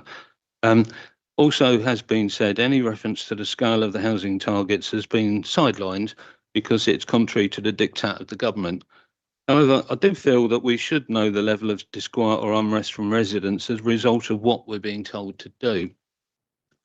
And I mentioned the response so far because we've had a limited amount of time to absorb a lot of information, as I say, based on quite a lot of work by the officers, but it's far from complete. We've had some of the respondents, the consultees have come back, and some have not. And we discussed one which is particularly contentious at the moment. But what I see is that one of the respondents has stated that it has capacity issues, and we've mentioned which one that is. And also note is that TNBC will be funding to the tune of 125k to do road and junction analysis, which needs to be done. And it is doing it rather than KCC highways. So it's difficult to escape the conclusion that any response that KCC make currently would be based on very limited information. So we don't yet know what might be required. We don't know if it could be done, and we don't know how much it will cost. So we're still in the unknown phase of the evidence gathering process. My feeling is that we do have fairly little time as members and fairly little opportunity as yet to scrutinise the information, and so there's a lot yet to do. I do feel that this committee should not be driven by pressure to go through the motions quickly, but we need to do the job properly. And I'd like to point out that the council is also at risk of predatory applications, primarily because of the looser requirements in the current and proposed MPPF, but also because we're likely to be unable to meet the expanded 5-year housing land supply dictated by the government, and it may be whether we have a local plan or whether we don't. But coming to the conclusion, my concerns come to the point that in the recommendation, I would either like to formally note or be given assurances that we will be given the opportunity to reflect on the full evidence base when it arrives in this committee, and then subsequently the Regulation 19 proposals will come to this committee for consideration. So I'd like reassurance that that is going to happen.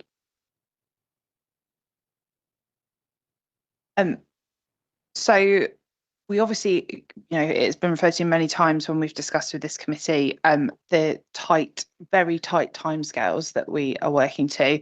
As members will be aware, an additional meeting of council has been put in specifically for this matter at the start of September, and that is what we're working to. Therefore, I can't commit at this point that all of our evidence base and that entire plan would be ready to come to this committee in July, because it is highly unlikely that it will be so.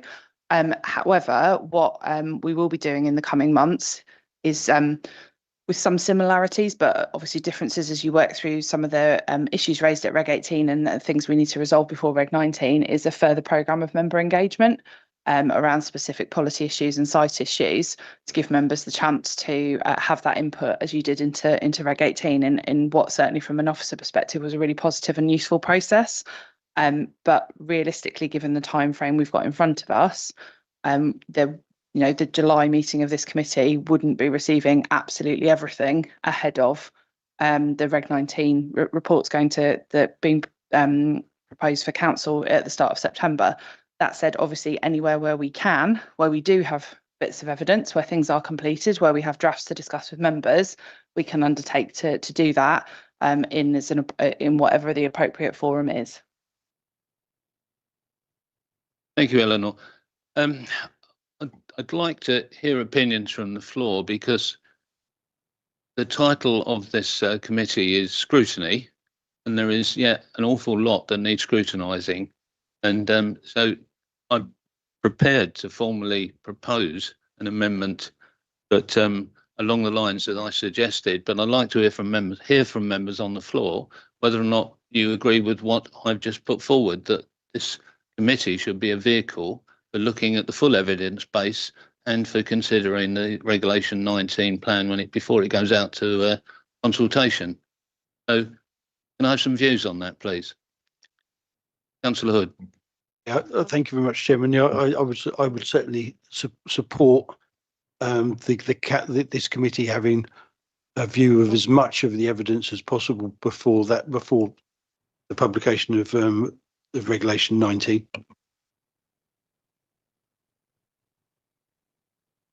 Oh, I totally agree with what you're suggesting. I'm happy to vote for it or second it if we need to. But I suggest it's not beyond the wit of man that we have a special meeting if need be. Then just to advise members that given the current programme and that the proposed meeting of council is on the 3rd of September, that special meeting would be in August, late August likely, which I feel I need to make members aware. Probably it is stating the obvious, but that would be, and that is not the convention of the council usually to have many meetings in August. And I appreciate that impacts on potentially on people's holiday plans should you be constrained by the school system. So I just feel I need to raise that. I cannot guarantee that we would be able to do a meeting of this committee before the usual summer recess. That's just unlikely to be able to be achieved given timescales to deliver evidence. Yeah, I mean, I'm sitting here next to Kelly, and we've spent a considerable amount of time developing a project plan to deliver to the extremely ambitious timescales. I don't know of any local authority that's moving from Reg 18 to Reg 19 in the time that we're moving to it. And that means that we have to have an extremely detailed project plan and detail the evidence base that comes forward to meet the deadlines. And we program that in quite ahead of time to make sure that we can have a plan that's going to full council for the September deadline. Now, if we have to then build in further committee structure and to make sure that we have to then review completely our evidence base to look at when that's coming on stream, and we've already committed to those consultants and given them deadlines as part of the project plan to meet the timescales that we've met for full council. So there is a potential ramification on a whole raft of evidence base that we may have to review in order to commit to meeting a timescale in terms of if the proposer comes forward in terms of bringing a report back to this committee with the full evidence before it heads up to full council. So I'm just putting a big signal in the air that creates members are entitled to have that, obviously, and we're moving towards that, but that puts a big red flag on the evidence-based issues and the timelines that we currently work to. And I just would ask members to consider that in a lot of detail before they mention tonight, because a lot of work goes into project planning of a local plan of this scale, and everything has to be factored into the timelines, plus all the discussions we're having with PINs, all the discussions we're having with PAS are all predicated on the timelines that we're meeting, our discussions with our critical friends as well. So it does just create a risk in terms of the information and the evidence base. I just wish to sort of set that out very clearly on that point. I don't know if Kelly, I think Kelly has done a lot of work on that basis, and I think members, it's okay with the chairman. I think it's important that Kelly has a view on this or a say on this, if that's okay. Please, Kelly. Yeah, I think, in terms of the project plan, there are evidence bases and then there are other evidence bases.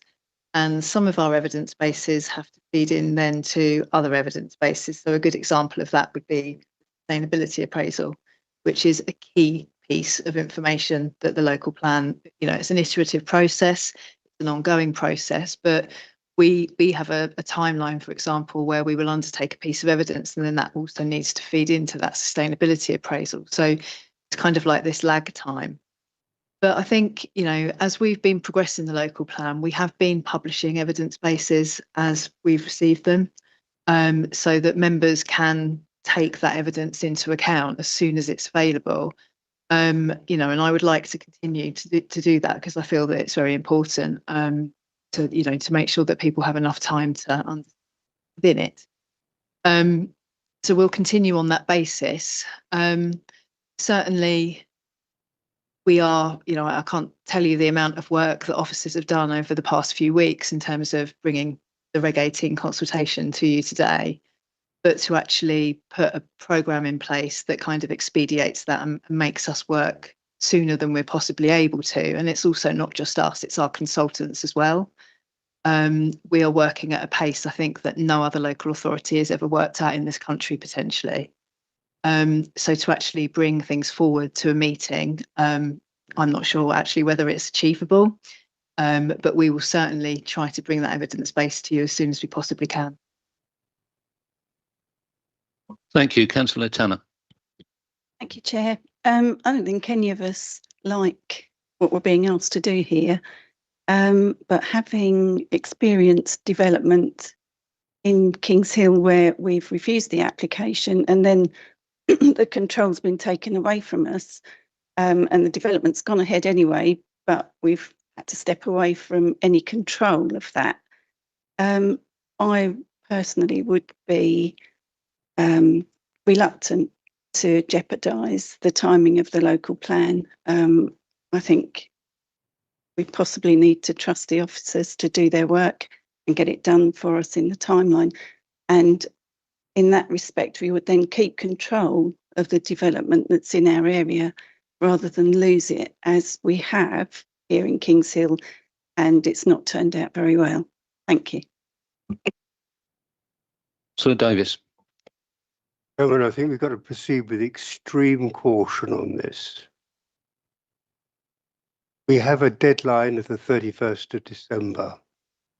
If we miss that, we have no chance of getting a local plan in for local government review. Absolutely none.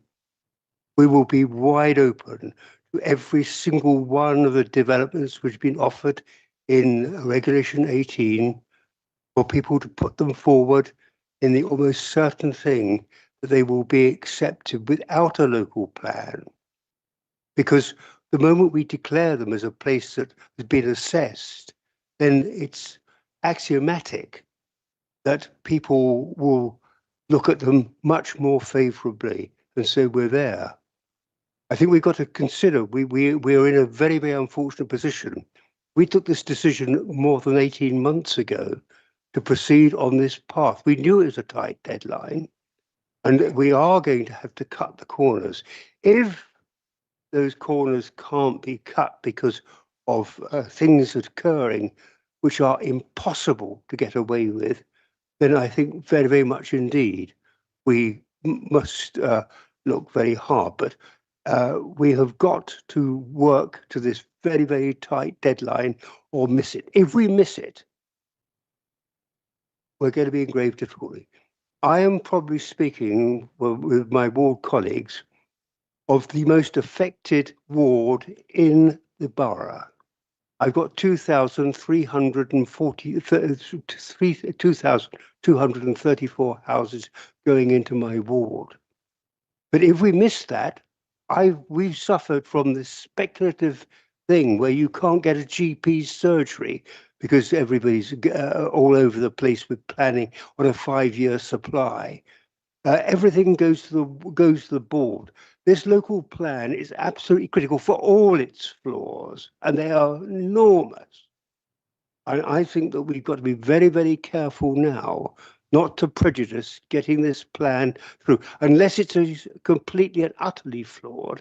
But I don't, well, from what I've seen so far, I think it's the best deal we can possibly give to our residents to have that security as we move into this local government thing, where 2 others of the possible unitary authority we're going into have sound local plans in place.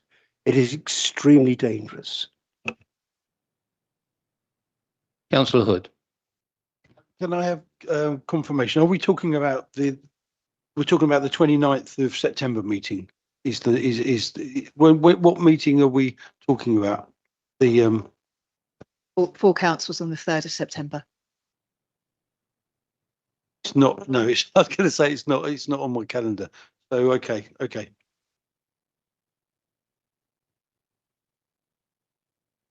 It should be, but yeah, my apologies if it hasn't gone into member calendars, because that is the programme that we've been working to. That's what the LDS provisionally works to as well. So we'll ensure that that's resolved as soon as possible. Just to clarify, the programme of meetings will be going to council in April, for members to vote, endorse, and the date of the 3rd of September is highlighted in the covering report to that meeting with contextual information. Okay, I don't think now is the time. Okay, if I can just respond, I think Sue wanted to speak. I'll come back to you, Councillor Bell, I promise. Yeah. Are you sure? Yeah. Right. I don't think now is the time to have debate about the nature of this local plan or not. We all have varying opinions on that. And the point I made earlier was that we will be prone to many of those consequences that you mentioned, as long as we don't have an up-to-date 5-year housing land supply. And that may exist way after when the local plan is signed off. So, I mean, you can tell me if that's not a true statement or not. The officers can do that. But what I wanted to make clear is if we go along this line, and this will be the last time. I mean, I don't believe we've had opportunity to scrutinise the evidence base that's there on the websites now, because it's such a short time. And I don't. But what we are saying is that this will be the last time that this committee will have the opportunity to scrutinise this side of the full council meeting on the 3rd of September. Eleanor. Sorry, Councillor King. But that won't be the case, because we've committed to bringing a local plan update to every meeting of H&P. So there's meetings in May and July, I believe, which are already on the programme. So there'd be a local plan update.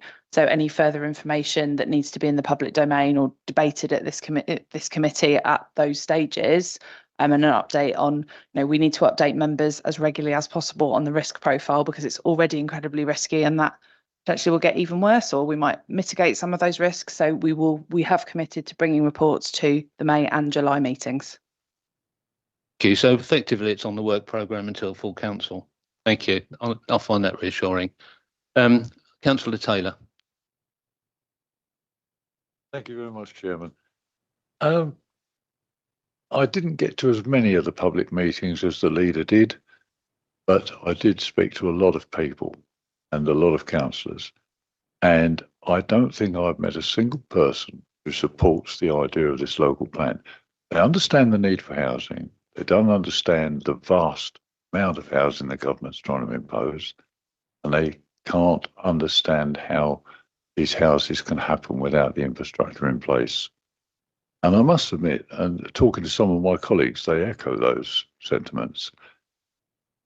And I almost had a crisis of confidence until last week, when this southeast water kicked off. Now, I can remember my good friend, Councillor Hood, 3-4 years ago, talking about water cycle, and he was airily dismissed.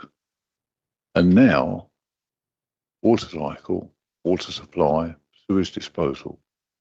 is heading up the agenda. The leader's actually writing to the government about it. And I feel a lot more comfortable about the process of this local plan. I don't think we will ever attain 20,000 houses over the life of this plan. The builders can't do it, the water can't supply to it, the sewage can't take it away. Probably the highways, when we get the proper traffic studies come in, the highways won't cope, whatever KCC say. So I feel a lot more comfortable and relaxed about this local plan as we go forward from this day. Thank you very much, Chairman. Thank you. Councillor Falkenberg. Listening to this debate, and I'm reassured that this committee is still going to get updates, and I assume we will get an update. The thing I fear is the government changes the rules so significantly that we have to rewrite sections of the draft plan, and I think members should know that position. I don't hold out the hope that the cabinet member has for the water issue. The government are really set on these housing targets, aren't they? We have a president who says drill, baby, drill, and we have a government in this case who says build, build, build, baby, build. And I can't see at the moment that they're going to be shifted from that position. So I think members are deluded if they think that somehow the views of the South East Water is going to alter the whole of the framework of the planning system. I'd like to think it was so, but your problem is the only Labour MP who represents us is in Chatham and Aylesford. I've spoken to him and he's a government loyalist. And you can get all the rest of the Conservative MPs to write to their blue in the face, and it won't have any effect because the government are set on this. And the only way it'd be changed is by political pressure. That might be possible because the government is one that can do U-turns and so forth. But at the moment, I don't see that sort of pressure coming from this issue. Though people have said here, I don't think people across England approve of any of these local plans. Everywhere I go, the papers are full of stuff about the residents putting up banners and wanting to stop 3,000 houses built there and wherever. But the issue overall hasn't got traction. James, did you want to say something? Say one comment. The government have published regulations to reaffirm, as part of a statutory instrument, deadline that's been imposed, i.e. 31st of December. Beforehand, it was guidance. Now, the 31st of December 26 deadline is in statute. So I think they've laid that ghost to rest at the current time and been very clear that if you need to submit a plan, it needs to be submitted by 31st 2026. You know, there are transitional arrangements that put in place, but they've now laid it out very clear on that point. I think I'll just leave it at that point. I'll give you the last word, Councillor Taylor, I guess, to come back on that point. Thank you, Chairman. During the last week, I've also heard the words Grampian conditions mentioned. Thank you. Thank you. I'm going to move on to the recommendations at 3.1 on page 74. They are in 4 parts, so I will attempt to go with them all together. The first part is to note the responses received to Regulation 18 consultation and endorse their publication on the Council website. The second part is to endorse the Regulation 18 local plan consultation question response summaries and associated officer responses should as published on the Council website. And the third part is confirm that Regulation 18 local plan consultation responses will be fully considered in the preparation of the Tunbridge and Morning Borough Council Regulation 19 local plan. And the final part is to note the update provided in relation to progress on transport evidence for the local plan and note the potential cost implications of the work proposed. I would propose those and look for a seconder. Seconded by Councillor Thornywell. Can I agree those by general affirmation? Thank you. Right, moving on to the next item, which is planning enforcement planned review. And I think we're over to you, Ian, aren't we? Thank you, Chair. Thank you. The report was in two stages. There's obviously the enforcement plan review and also a change to a more proactive approach. Sort of taking those in turn, it was envisaged that the enforcement plan would be regularly reviewed and updated. The current plan still references a 2021 MPPF, so proposes changes are proposed to update that reference to the MPPF 2024. Updates have also proposed to the plan in respect to untidy land which harms the amenity of the local area, and also unauthorised works of TPOs and listed buildings, that these are included in the types of harm that we would take enforcement action against. We're also proposing updates to the types of harm that we're not expedient to take action, which is high hedges.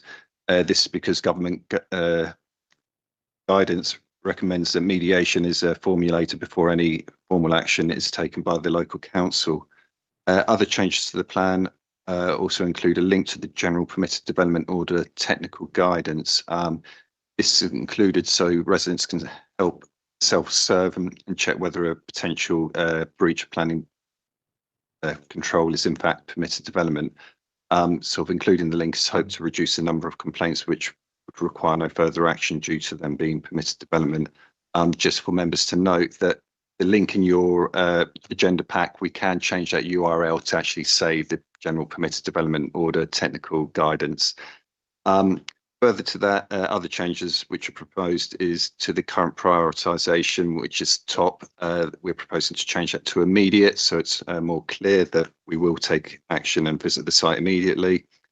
Changes also to the characterisations of the high priority harm. So within this, we've included the landscapes that we would consider high priority harm, which would be the Greenbelt and National Landscapes. And again, I note that it refers to AONB, but we will change that to National Landscapes.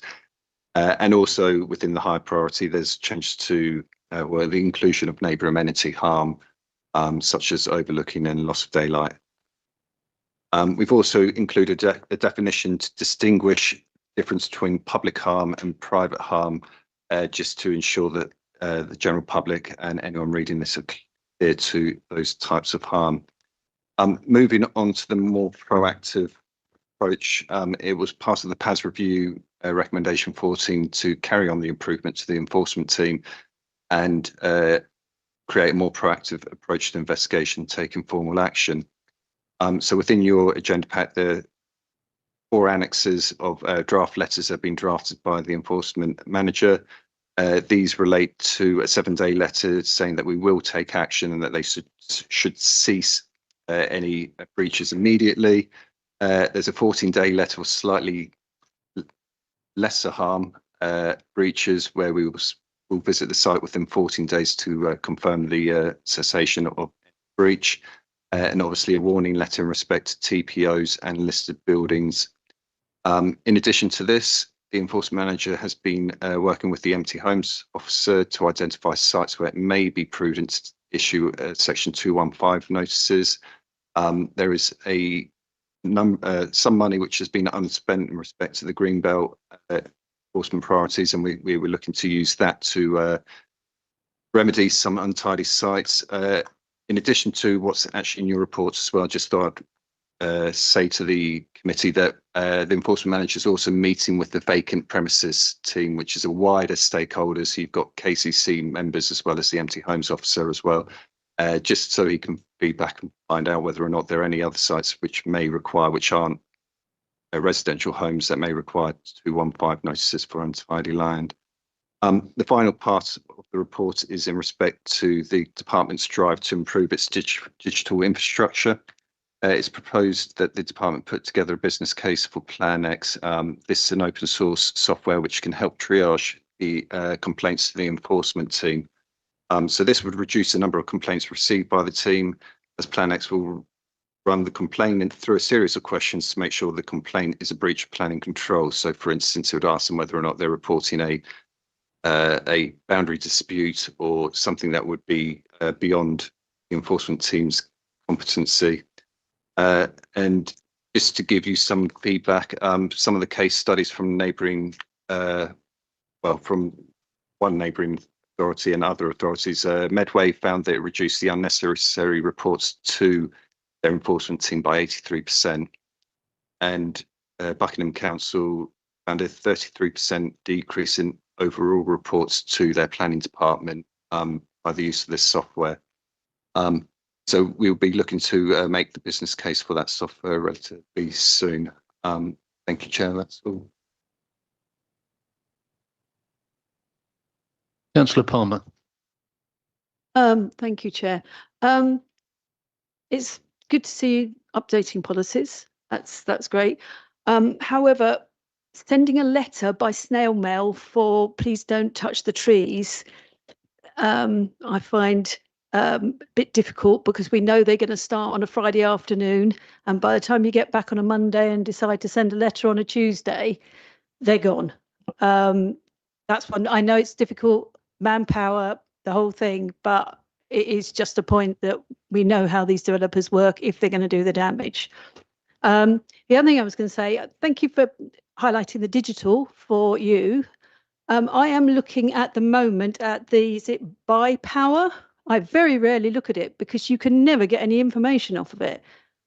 So I know I'm looking at my parish, my ward, and I know that there are cases that are not on here. There are cases that I know have been closed, but are still open according to this piece of software.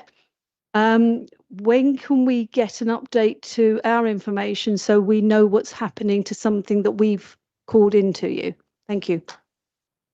So just in respect to the letters, obviously the enforcement officers will go out on site and they will speak to the people who are causing the breach of planning control. But we are required as a local authority to send them a notice to say this is it. So whilst I appreciate, yes, it is slow to send a letter, we still are obliged to send that because that's an actual notice from the council in writing to that person to cease that works. But we will be doing it verbally on site. And obviously any breaches such as unauthorised works to a listed building or a TPO, they're criminal offences. So it may well be the case that when the enforcement officer goes out on site, they will be reading, you know, the PACE basically regulations. I can't remember what it is now, and I studied law years ago. But yes, they will read their rights basically. Caution, sorry, that's it. Read under caution. In terms of Power BI, yes, that's not working at the moment because obviously we're going through the data transfer from Agile to Uniform. It is part of our programme for improving Uniform and incorporating enterprise, but as well on top of that will be reprogramming the Power BI reports so they work with Uniform because unfortunately at the moment you can't take those Power BI reports from Agile and then just simply plug into Uniform. So that's part of the work that's ongoing, but hopefully we will be doing that in the upcoming months, and we can report back to you at the next meeting. Add to that, and I know our cabinet members in the room as well. Cabinet member did ask us to sort of look at, because when we introduced it, when we previously had Uniform, that was when the Power BI reporting was built. We had to set a sort of a baseline date, and I know the cabinet member did ask us whether we could go slightly further back in time, because that means kind of retrofitting and making sure your records are up to date. So that's still in mind. Obviously, we went to Agile and we didn't have the ability to do that because we couldn't interrogate the information. But when we go back into Uniform, then that's a project that we're still going to look at.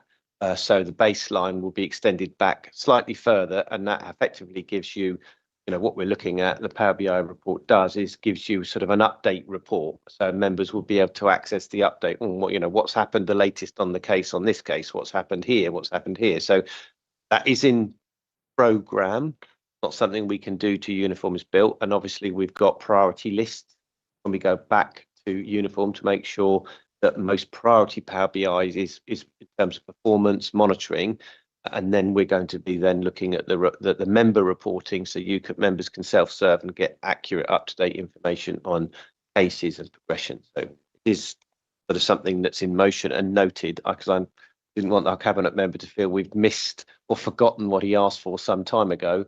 That's still in the work to-do list. You still want to ask a question, Councillor Taylor? I didn't want to ask a question. I just wanted to thank James. I'm very grateful to know that's still in train, because some of our enforcement cases, the ones that caused the most problem, go back before Power BI was even invented. And we don't want them to drop off the system. So I'm grateful for your reassurance.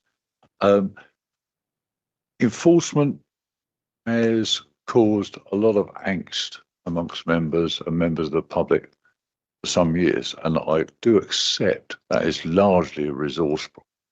We just haven't had the staff to carry out the enforcement. But I think some of it was the policy of the council as well. And I'm hoping that this report, which I think is a very good report, marks a step change in the way enforcement is handled. I'm be very glad to see the more spurious complaints triaged out of it. That will save Borough Green a bit of angst in the future. It's a great report. I do like the template letters, and I hope the sentiments that are expressed in this report do come to fruition. Just like to draw your attention to paragraph 9.1, the very last paragraph in it, because this highlights something that's important. Enforcement isn't just about dotting legal I's and crossing legal T's. It's about the reputation of this council and the reputation of the planning system. And people do not trust the enforcement system. We've got to change that. And I think this is a good first step. Thank you. Thank you, Councillor Davis. Thank you, Chairman. Yes, I very much welcome this report. I think it's long overdue, but I can completely understand why we've not had the resources to do it. It's very, very welcome now. I must own that I think on the second paragraph on the at Annex 1 on 119 says quite a lot, but I just think it's missing the word timely, because I think that's one of the most important things. I've got enforcement cases going for something like 4 years and longer. I echo completely what Mike Taylor has said. We've got to try and do that. It's good to see the priority system of immediate, high, medium, and low. And I just wondered, of the 368 cases that are open at the moment, how many of those are very low priority, or indeed ones which will be mitigated by the ideas that you've mentioned, Ian. I just wonder how many of those 368 cases we could actually lose as non-essential, because it's getting that officer time on the essential ones, which I think so desperately important.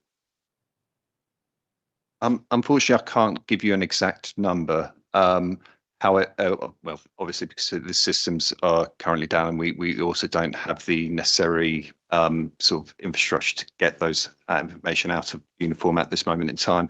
But it's my intention to, work with Jodie and to try and close down those spurious cases a lot more quickly than we have been in the past, but also to go through the historic cases and actually say, well, can we now just close this because it's not expedient to take enforcement action, or it's been remedied but it's just not been closed. So there is a little bit of housekeeping that needs to be done. I think we can do that once we're up and running with the IT software, and obviously improving the sort of Power BI and stuff like that will allow us to sort of do that as well. So unfortunately, I can't give you an exact answer, but it's something that we will be looking at in the upcoming months.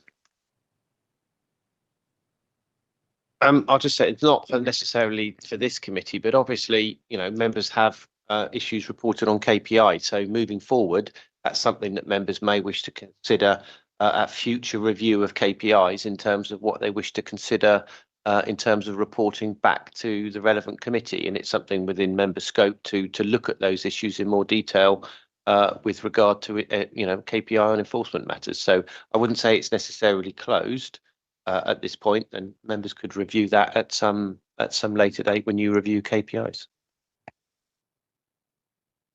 Thank you. I do have a question. I think the report gives a lot more detail in terms of the options and the processes in which will now apply to speed up the process and clarify what the options will be. But my question relates to whether there are any extra deterrents or penalties associated, because one of the things that has happened in the past where there has been contravention of planning permissions or complete ignorance to existing planning permission, we go down the route of retrospective, and that doesn't cost the individual anything more, and they just get a second run at the rabbit. Thank you. So the purpose of the enforcement system is to be remedial rather than punitive. So it's there to deal with breaches of enforcement, and as a council we have to look at whether or not it's expedient to take that enforcement action. Now, you know, when it comes to breaches, some people do it, you know, by genuine mistake, and it would be wrong in that instance not to offer them the opportunity to make a retrospective application for something that's, you know, acceptable in planning terms. I think that's where us as a department, we need to be a little bit more determinative as to whether or not it is acceptable in planning terms. I think that's work, you know, getting a good collaboration between the enforcement officers and the planning officers to have those discussions about particular sites. I know that when I've worked both at Heath and Sutton, I regularly work with the enforcement officers. I'd regularly come and speak to the planning officers and say, what is your opinion on this? Should we invite an application? I think it's been more clever in those instances where there is no chance of them getting a retrospective application that we actually say, no, we're not even going to invite that, because if we don't invite the retrospective application, we can then refuse to accept any retrospective application because it's an open enforcement case. So I think it's more about being more clever. But in terms of, you know, taking it, I think where there are genuine harm to the area, we're not afraid to take action and issue enforcement notice. That fully endorsed that. There are also recent proposals in terms of the fees consultation that looked at higher fees for retrospective applications. So that still, we'll wait to see what comes forward on that. But we're notified that that's due to come forward quite soon in terms of the government's fee proposals, where local authorities could set their own fees, but they're also looking at a sort of a standard fee for retrospectives, and also they're looking at strengthening what was a written ministerial statement, the intentional unauthorised development, which was looked to being strengthened. I think that's come up in the recent NPPF proposals, and to put greater weight around this sort of notion around intentional authorised development, and you can apply weight to that in the decision-making process. But again, I would stress that it's about weight, how much weight you apply to that, because if it conforms to policy, then it should be accepted. But I think the government are well versed in that issue. It has been around in written ministerial statements, and I think they're looking at strengthening that through an updated NPPF. Thank you. Thank you. Councillor Hudson. Thank you, Chairman. I'm not a member of your board. I would very much welcome any improvement to enforcement, because quite frankly, you couldn't get any worse. The whole process is a complete quagmire. The amount of reports that I've made that I then had to chase up 6 weeks later, they never seem to appear on the open cases email that we occasionally get, and it's just a question of constantly having to remember that you queried something X months ago, and you keep being promised that you anticipate, or someone anticipates that they will be able to do something on XYZ date, and months go by and you still don't know what the hell is going on. I've had issues where things that have been reported, site visits have been made, people have misspoke. So consequently, I've had to go back to the beginning and wait another 6 months for that 6 months of giving them the time to do what they needed to do before I could actually get some kind of initiation of some kind of enforcement, as in the action of doing something. I've got the issue with my highways hat on of Victoria Road in Hadlow being misused by HGVs going to the Dandara site for building. You know, I have sent numerous videos and stills of HGVs with their number plates and so on and so forth, but apparently none of them are permissible because it had to be the officers themselves that saw the vehicles. You know, I'm not quite sure in what world the fact that you have a date stamped, time stamped image of a vehicle clearly not on the road that it should be on, if you can then get a log of all the vehicles that actually went to site because they're not complying with the construction management plan, and yet still we give them the benefit of the doubt. And it's just, residents are just beyond despair now. They've lost all faith and it's completely unacceptable.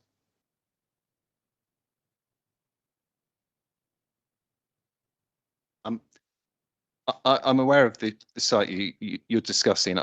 In terms of you know taking action against particularly things like what they called construction logistics plans, we have to go out there and investigate as well as accept the evidence from the general public. And I think in this instance, the officers have been out and they have sort of reviewed it.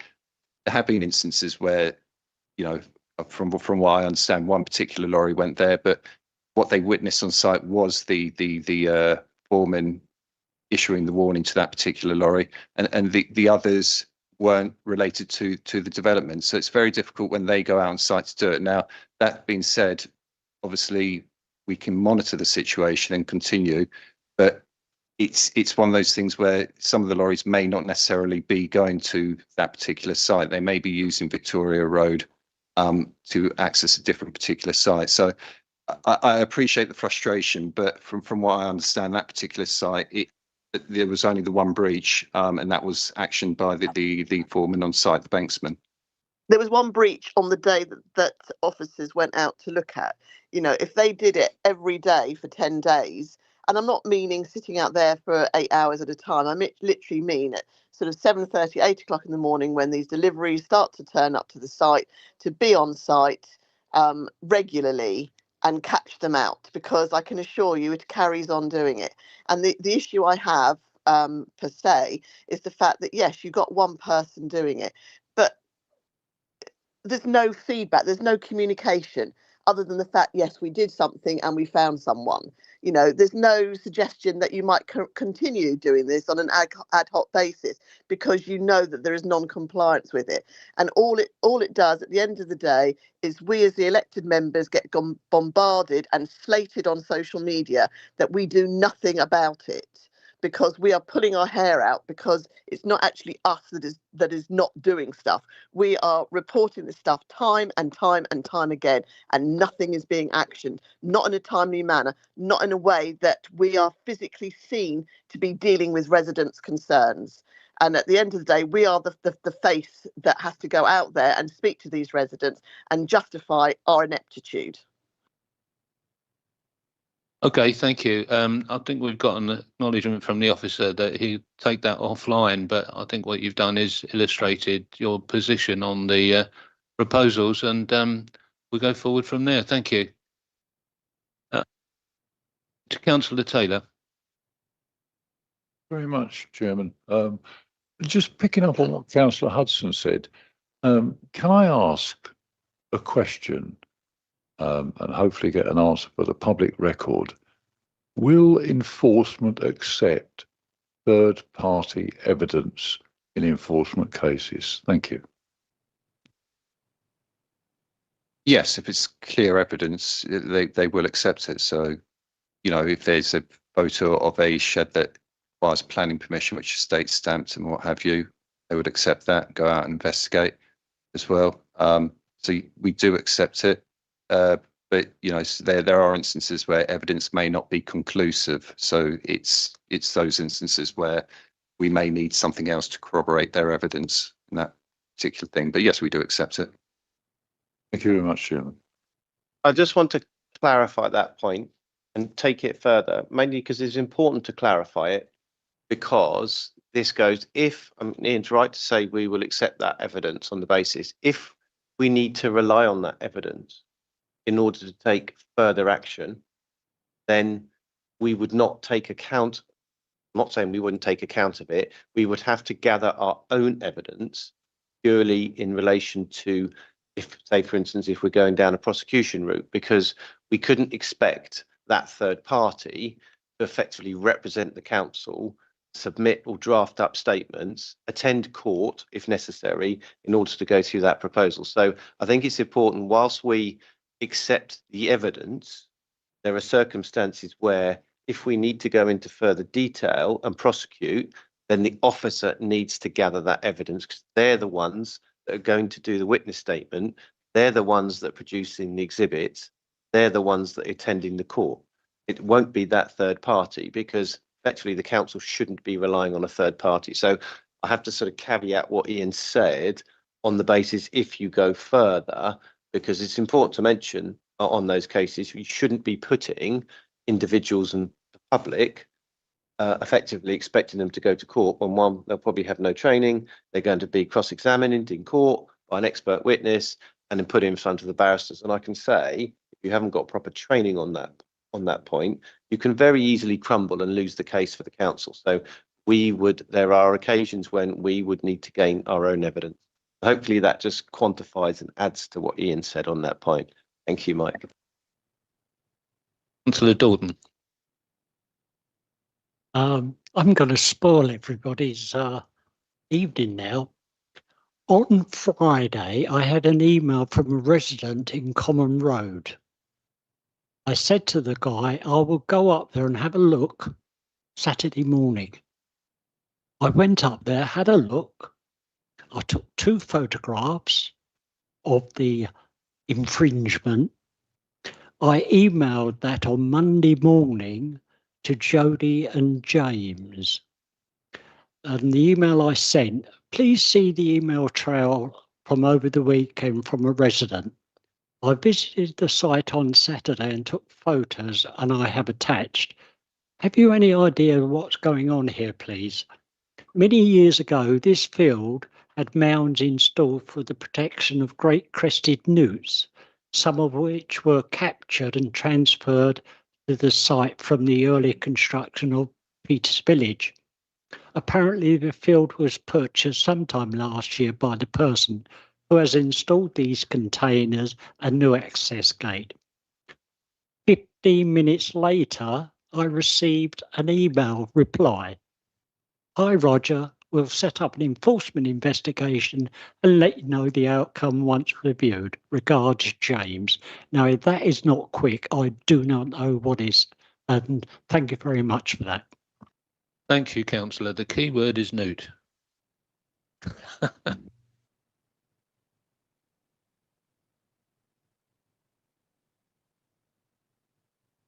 Okay, on that basis, I'd like to move to the recommendations, which are on page 112, 3.1. I'm going to take them together unless there are any objections. 3.1 is to consider the proposed changes to the planning enforcement plan and the associated activity and timescales as laid out in section 5 of this report, and to recommend to Cabinet that these changes be agreed for implementation.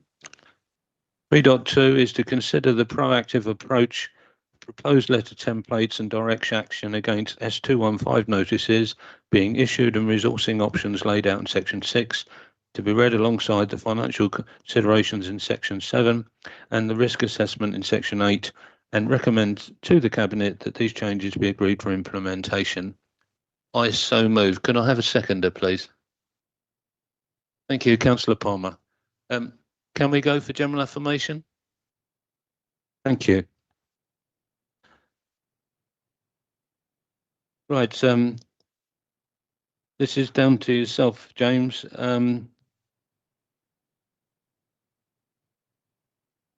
Sorry. Yeah. I was jumping one. I beg your pardon. Yeah, we've got the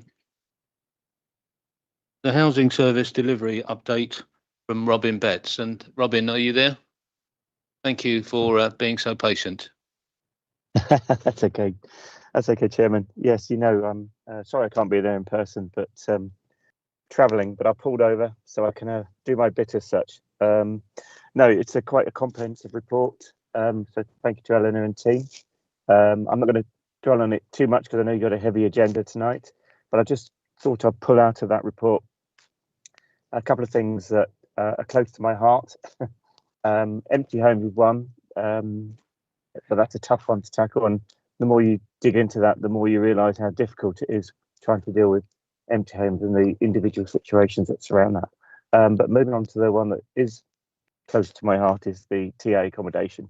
In the report, it goes into quite a lot of detail, but the great news is that the housing team have been working so well together, and I use that word team importantly here, in the fact that they are. They've been able to reduce TA numbers below 100, which is just fabulous news. It's hovering around 100. I know Eleanor will probably update me in a minute exactly what it is at the moment, but I know the last week, 2 weeks, it went down to about 97 or something. So that's fabulous news, and it just shows how well the housing team are working together on that. And then obviously with the housing, the TA accommodation is how we're going forward as a council, and this really everyone knows I'm passionate about this, but the Bluebell Hill development, 12 two-bed family homes north of the borough to deal with temporary accommodation, so it gives a balance across the whole of the borough.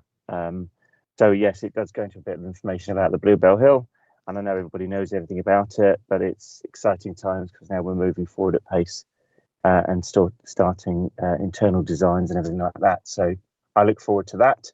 And obviously even better is the LA HF funding and the fact they paid us. So that's, again, just fabulous news. And it just shows what can be done. And it's one of the first projects of its kind for Tunbridge Moorling to build its own temporary accommodation. So just to say I'm chuffed to bits with the team. That's what they pulled together here. Liv Miller, Stuart Edwards, and team and co. Done a great job. And then I thought I'd just finish on what was I going to go to next? Oh yes, the TA accommodation that's also in and around the borough. I visited Bridge House in Tunbridge, and again, it's just another example that this is obviously a leasing option that we've utilised here. But again, the standard of that temporary accommodation in Tunbridge is just stunning. I think it's 19 units. Memory serves me right. I'm sure Eleanor will correct me, but it's 19 units, and I believe just about every one has been utilised, which is again great news. I'll wrap it up there because I realise, Chairman, you've got a heavy agenda, and pass it over to officers if they want to comment any further. Thank you. Thank you. Are there any questions from members for Councillor Betts? Councillor Tanner. Thank you, Chair. And thank you for the report. It's really interesting to read. But I notice from the report there seem to be two areas that are still proving to be really difficult. The local lettings plan is still a problem, looking at the numbers that are within the report. And so we're having to provide accommodation to people that are outside of the criteria that we set down for that. And also persuading those on the register to bid for apartments. I know that was a problem before, but there still seem to be quite a lot of apartments that aren't bid for when people are supposedly waiting for a home. I just wonder what you think we can do about both of those things. The local lettings plan was something that was mentioned in our manifesto, so we are obliged to deliver on that. And it's such a shame. I have visited some of the brand new apartments that are available, and they're stunning. They're absolutely amazing, but people prefer to hold out for a house, as I understand it. So I wonder if we need to tighten our criteria when it comes to bidding. Thank you.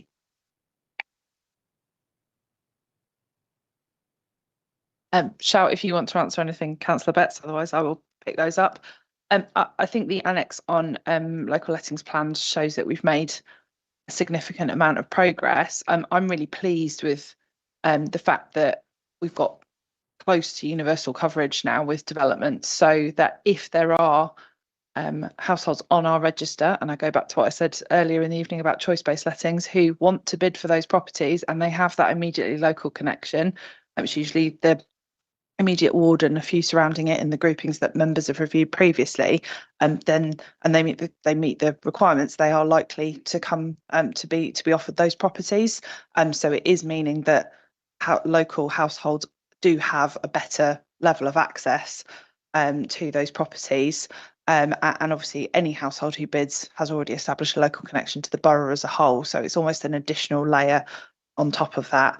And there's always more work to do on something like that. As the report talks about, we've brought the process for administering those in-house because it was very challenging. Every registered provider partner who'd signed up for one had a slightly different way of dealing with it, and that was causing untold administrative headaches, and actually having Claire and team work on all of those. So we've got some consistency is also really helpful.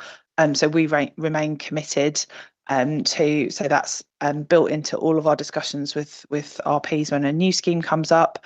And when I mentioned earlier when we were talking about affordable housing provision, if someone comes back to renegotiate, either the developer or the RP, and they come back to renegotiate or look again at what their affordable housing provision might be, I can assure you that we miss no opportunity to say it wasn't in the section 106 when you signed it, but if we're going to do an amendment, could we please ensure that that is in? And we very much try and sell the benefits of an LLP to them, and we'll continue to do so. You're absolutely right, Councillor Tanner. We do also continue to have issues with flats. It's again a real challenge. We talked a bit earlier again about sort of golden rule and that putting housing affordable housing requirements up to 50%, and even before that, to get the numbers on site, developers will often propose blocks of flats. And some RPs will still take them. Some RPs are happy with that provision, but not for it to be the overwhelming percentage of it. So it is still an issue. And our current choice-based letting system does mean that people, once they are eligible for our register, are able to make that choice, make as many bids as they wish to, not, as I referred to earlier, not if they're in TA, but if they're on the register more generally. Some parts of the country have looked at more stringent rules around the number of bids for housing that households on the register are able to make. I don't know that we've quite reached the threshold where we've got enough evidence to suggest that to members at the moment, but it is something we keep under review. Given that we wouldn't have to do a new IT system at the same time as a new letting scheme this time around, I think we'd be slightly less in less of a risky position than we were previously, and where we never want to find ourselves again. So it is something we will keep under review, and that we will keep reviewing with those RPs as well when they do take on flatted development. How can we best work with them to ensure that households will take them, and that we can help them manage service charges and things like that, which are often an issue in blocks as well. But you're right to highlight it. It does remain an issue that we just have to often come up with quite bespoke solutions for it each time around. Back on that, when I was in place as the portfolio holder, I think we were looking at how long people were on the housing register and whether they bid for anything that was suitable, and possibly taking them off the register if there were no bids made within a certain time frame. Is that something that came in? I can't quite remember. Thank you. Yes, we did. We put that in the allocations policy if they don't bid. And unless if they've got very specific needs and nothing has come up that meets the needs, we wouldn't remove them. But if they're just a general needs, 1, 2, 3 bed, and something, those have come up and they've chosen bid, then we do have the option to remove them. And just going back on the LLP point, the team bringing it in-house, the team have really developed the procedures. The whole team are now trained to do it. We're making notes up front, and we get the applications in about local connection to areas, so that it's a really quick and easy process. And we're getting shortlists over to RPs on the same day the adverts, and certainly the next day adverts are closing where there's LLPs. So there's no delays. Mr. Hood. Thank you very much, Chairman. On page 149, right at the top, relating to 4.5.1. I'm hoping that officers can give me some kind of clarification. When it says during the nominations process, one household from the short list with local connection priority is rejected by Clarion due to affordability. And then it says subsequently, the first household nominated for the direct nomination house was also rejected due to affordability. Can you just give me some kind of clarity about that? I mean, do we get, is part of the problem sometimes that the rents are quite high? Yes. Is the simple answer to that? Yes, a lot of the providers do affordability tests, depending on income. Then the properties are not affordable, so they do get rejected. We do push back a lot on affordability, but they do get rejected because they either don't have the level of income or the rents are too high. And also just to add that our draft section 106 that's on the council's website, so that's been in place for about a year. I'm looking at James, I think about a year. So that now makes a specific requirement around rent levels and targeting local housing allowance. Because we haven't always had that provision in previously, it was more challenging to get it in previously, because of where various bits of government guidance were. But we now have that in, so up front, developers should be building that into their viability and into their viability conversations with the registered provider. And therefore, in the future, when those schemes come to pass, if a registered provider comes to us and says, well, we need to set the rents at X% of market because that was what our viability case said, we will be able to say that's not what's in the section 106.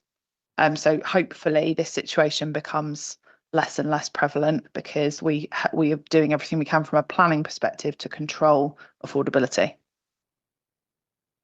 Can I just have some clarification of affordability can be up to 80% of the market rent generally, so I'm told. So have we had situations where it's been as high as 80, and with the work that's been done by officers to bring that down, how far are the agreements that we've got? How far down have we brought them to? That makes sense. We still get some social rent. Most of it is affordable rent, and when that's provided by the RPs, that tends to be around with a maximum of local housing allowance. So they tend to set it at those rates. We haven't seen any in use at the moment that is at 80%. But that's not to say that we've not got a development that we may well end up there very shortly. And that's linked to the for-profit RPs that are becoming more prevalent that Brian referenced before. They tend to go for the 80% of market rent. But as Ellen has already explained, our section 106 now will require LHA as a maximum.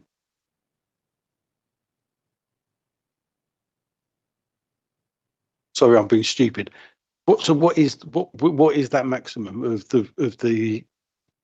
So it's 80% affordable. The affordable rent products, the definition is up to 80% of market rent.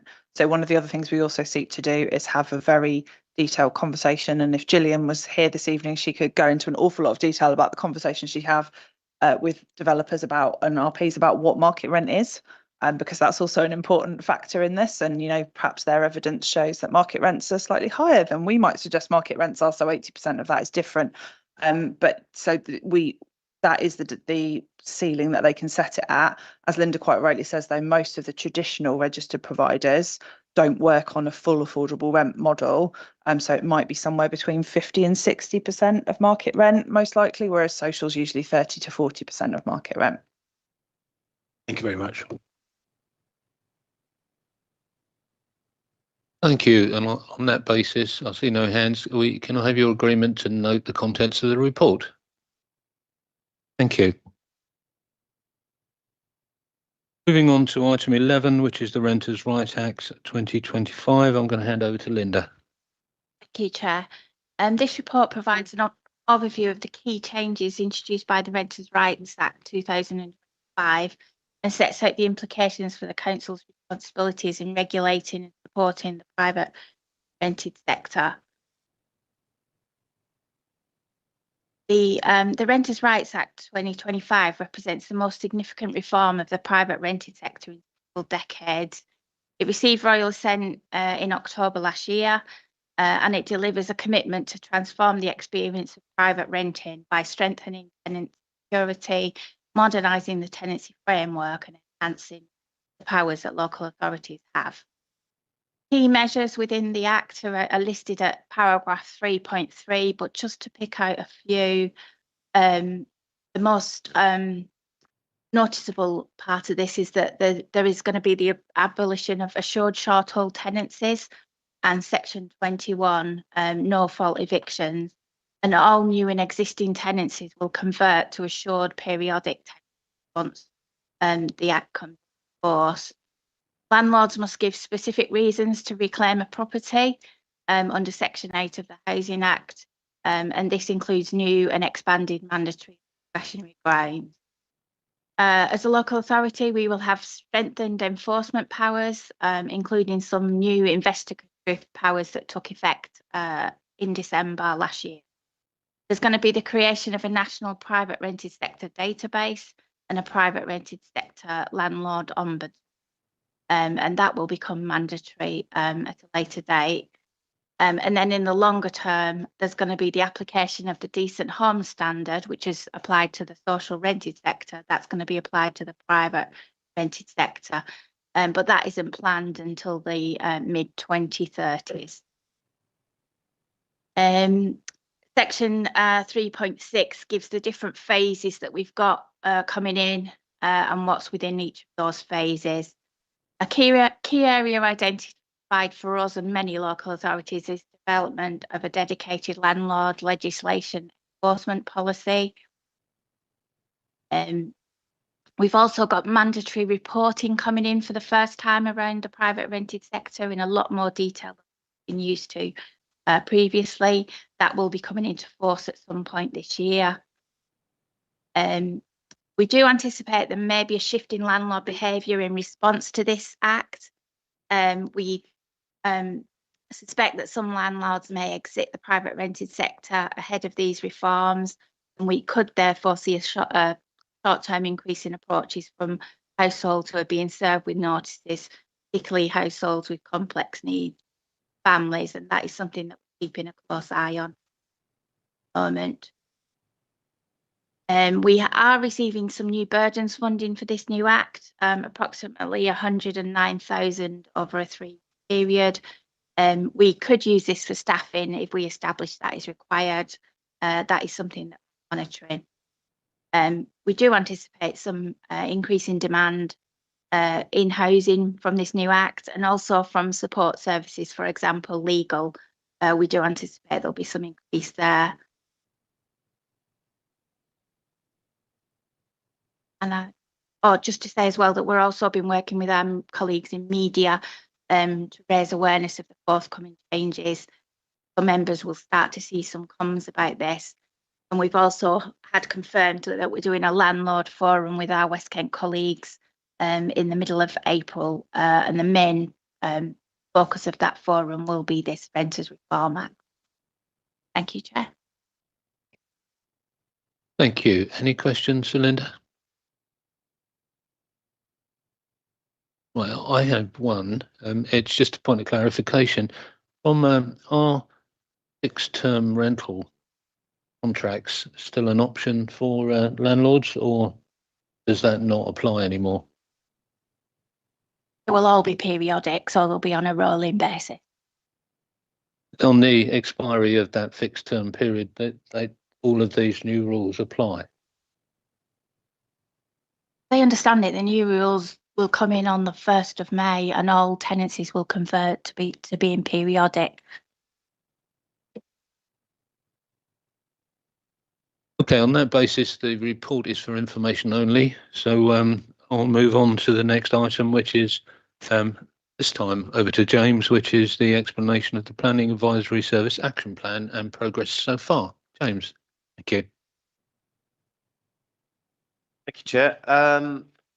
Members will note in their pack, they've got the decision from, in terms of Cabinet, which set out a number of recommendations, which are also the recommendations of this committee, and those are set out in reasons 3, 4 and 5. And one of those reasons is reason 4, is that the action plan be presented to this committee at all occasions up until the action plan is completed. So what you've got in front of you is a list of current progress on the application, on the relevant recommendations as set out in the action plan. I wasn't going to go through those individually, but you'll note effectively what it contains. It's on a traffic light system, obviously with we've got no reds, although actually in hindsight, I probably should have put red means stop and not start, and I've included it as white. So actually I've gone against my own kind of traffic light system, but you'll note there's 2 whites which haven't been progressed. That's principally because legislation hasn't been laid, so they cannot be progressed at this time, or due to a transfer in the agile system. So there's a reasons for those not being progressed. We've got 5 greens, which are completed items in terms of the PAS recommendations. So they've been progressed already. And we've got 16 amber, which are work in progress and are set out in the reports. You've got details of the actions that we're taking to date to progress those actions.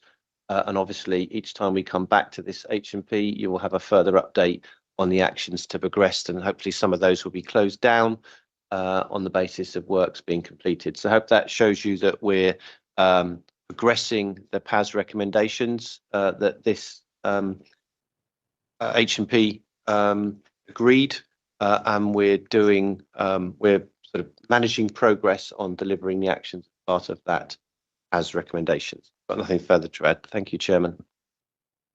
Thank you, James.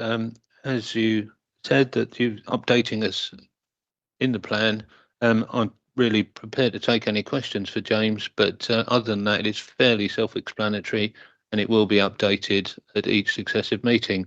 So do we have any questions? Okay, thank you.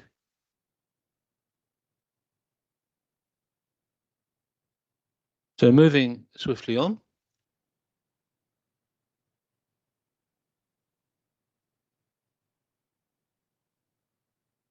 It's a fair point. Can I ask your acknowledgement to note the report as laid out?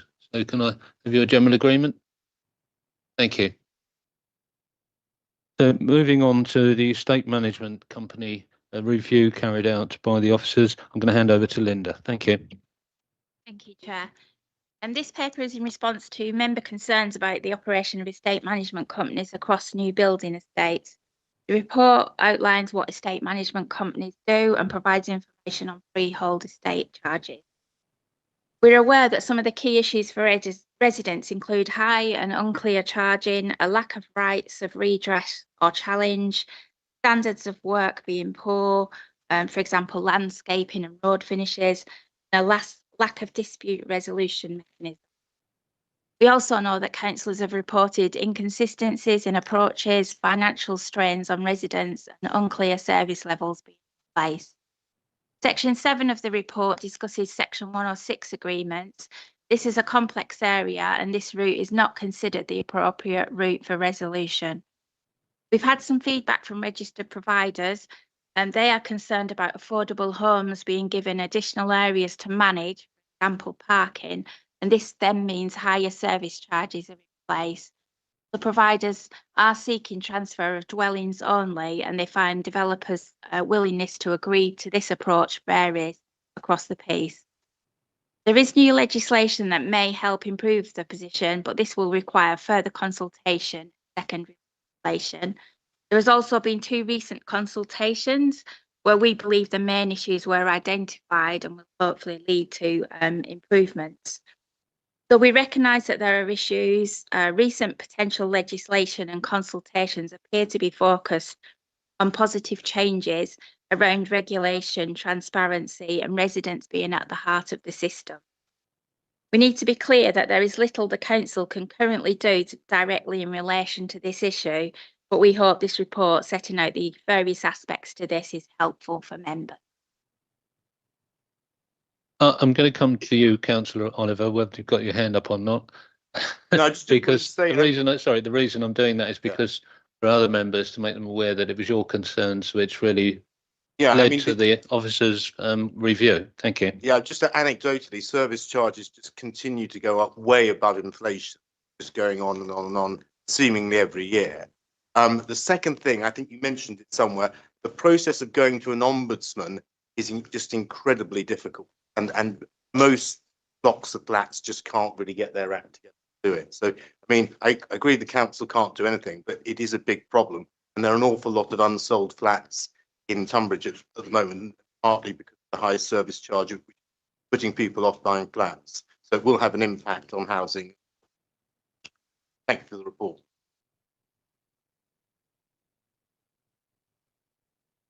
Any other questions? Councillor Hood. Yeah, I mean, I welcome the report coming forward. So there's also instances where you have what they call these service charges. They're not restricted just to these third-party companies. We often get.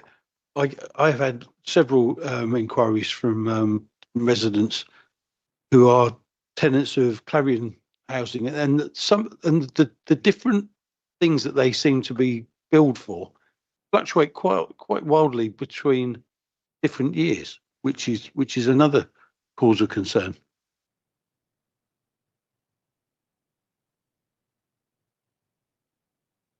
Councillor Hood, if you've got some examples of that you could share with Linda and I, because we do meet with Clarence Regional Operational Management on a quarterly basis, happy to take that up with them and try and get some clarity for you.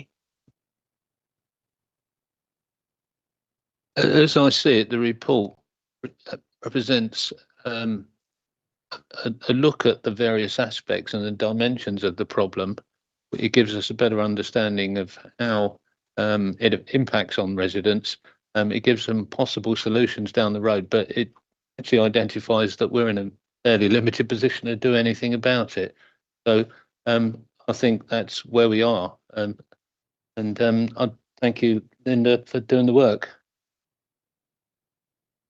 Thank you.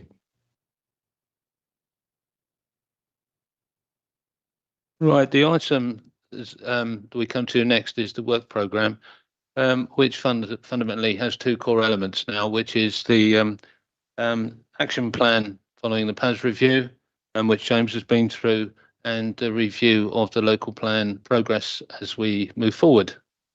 So has anyone got any other offerings to go on to the work programme? Councillor Hood. Yeah, can I think it would be really helpful if we could before we get to the 19th of May, have some kind of idea of what topics are going to be covered in the updates about the local plan. If there's going to be, it's possible for some of the work to have been completed, so that we can be presented with the evidence on certain topics. So that we can specify what's going to be covered at these two opportunities in May and in July. I think that would be really helpful. I'm not asking for it now, but I'm thinking it would be useful to have that in place. We'll take that away and discuss it and add some more detail to the work programme. Thank you. I think what you're saying is the more opportunity we have to review the massive amount of information that's come forward, the more intelligent we can appear on the night.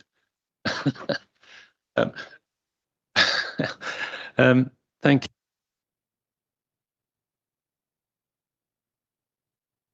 I have no urgent items. I have no there's a business to discuss in private. So basically, on that basis, I'm going to move to close the meeting at 9:25. Thank you for your indulgence and your time. Thank you.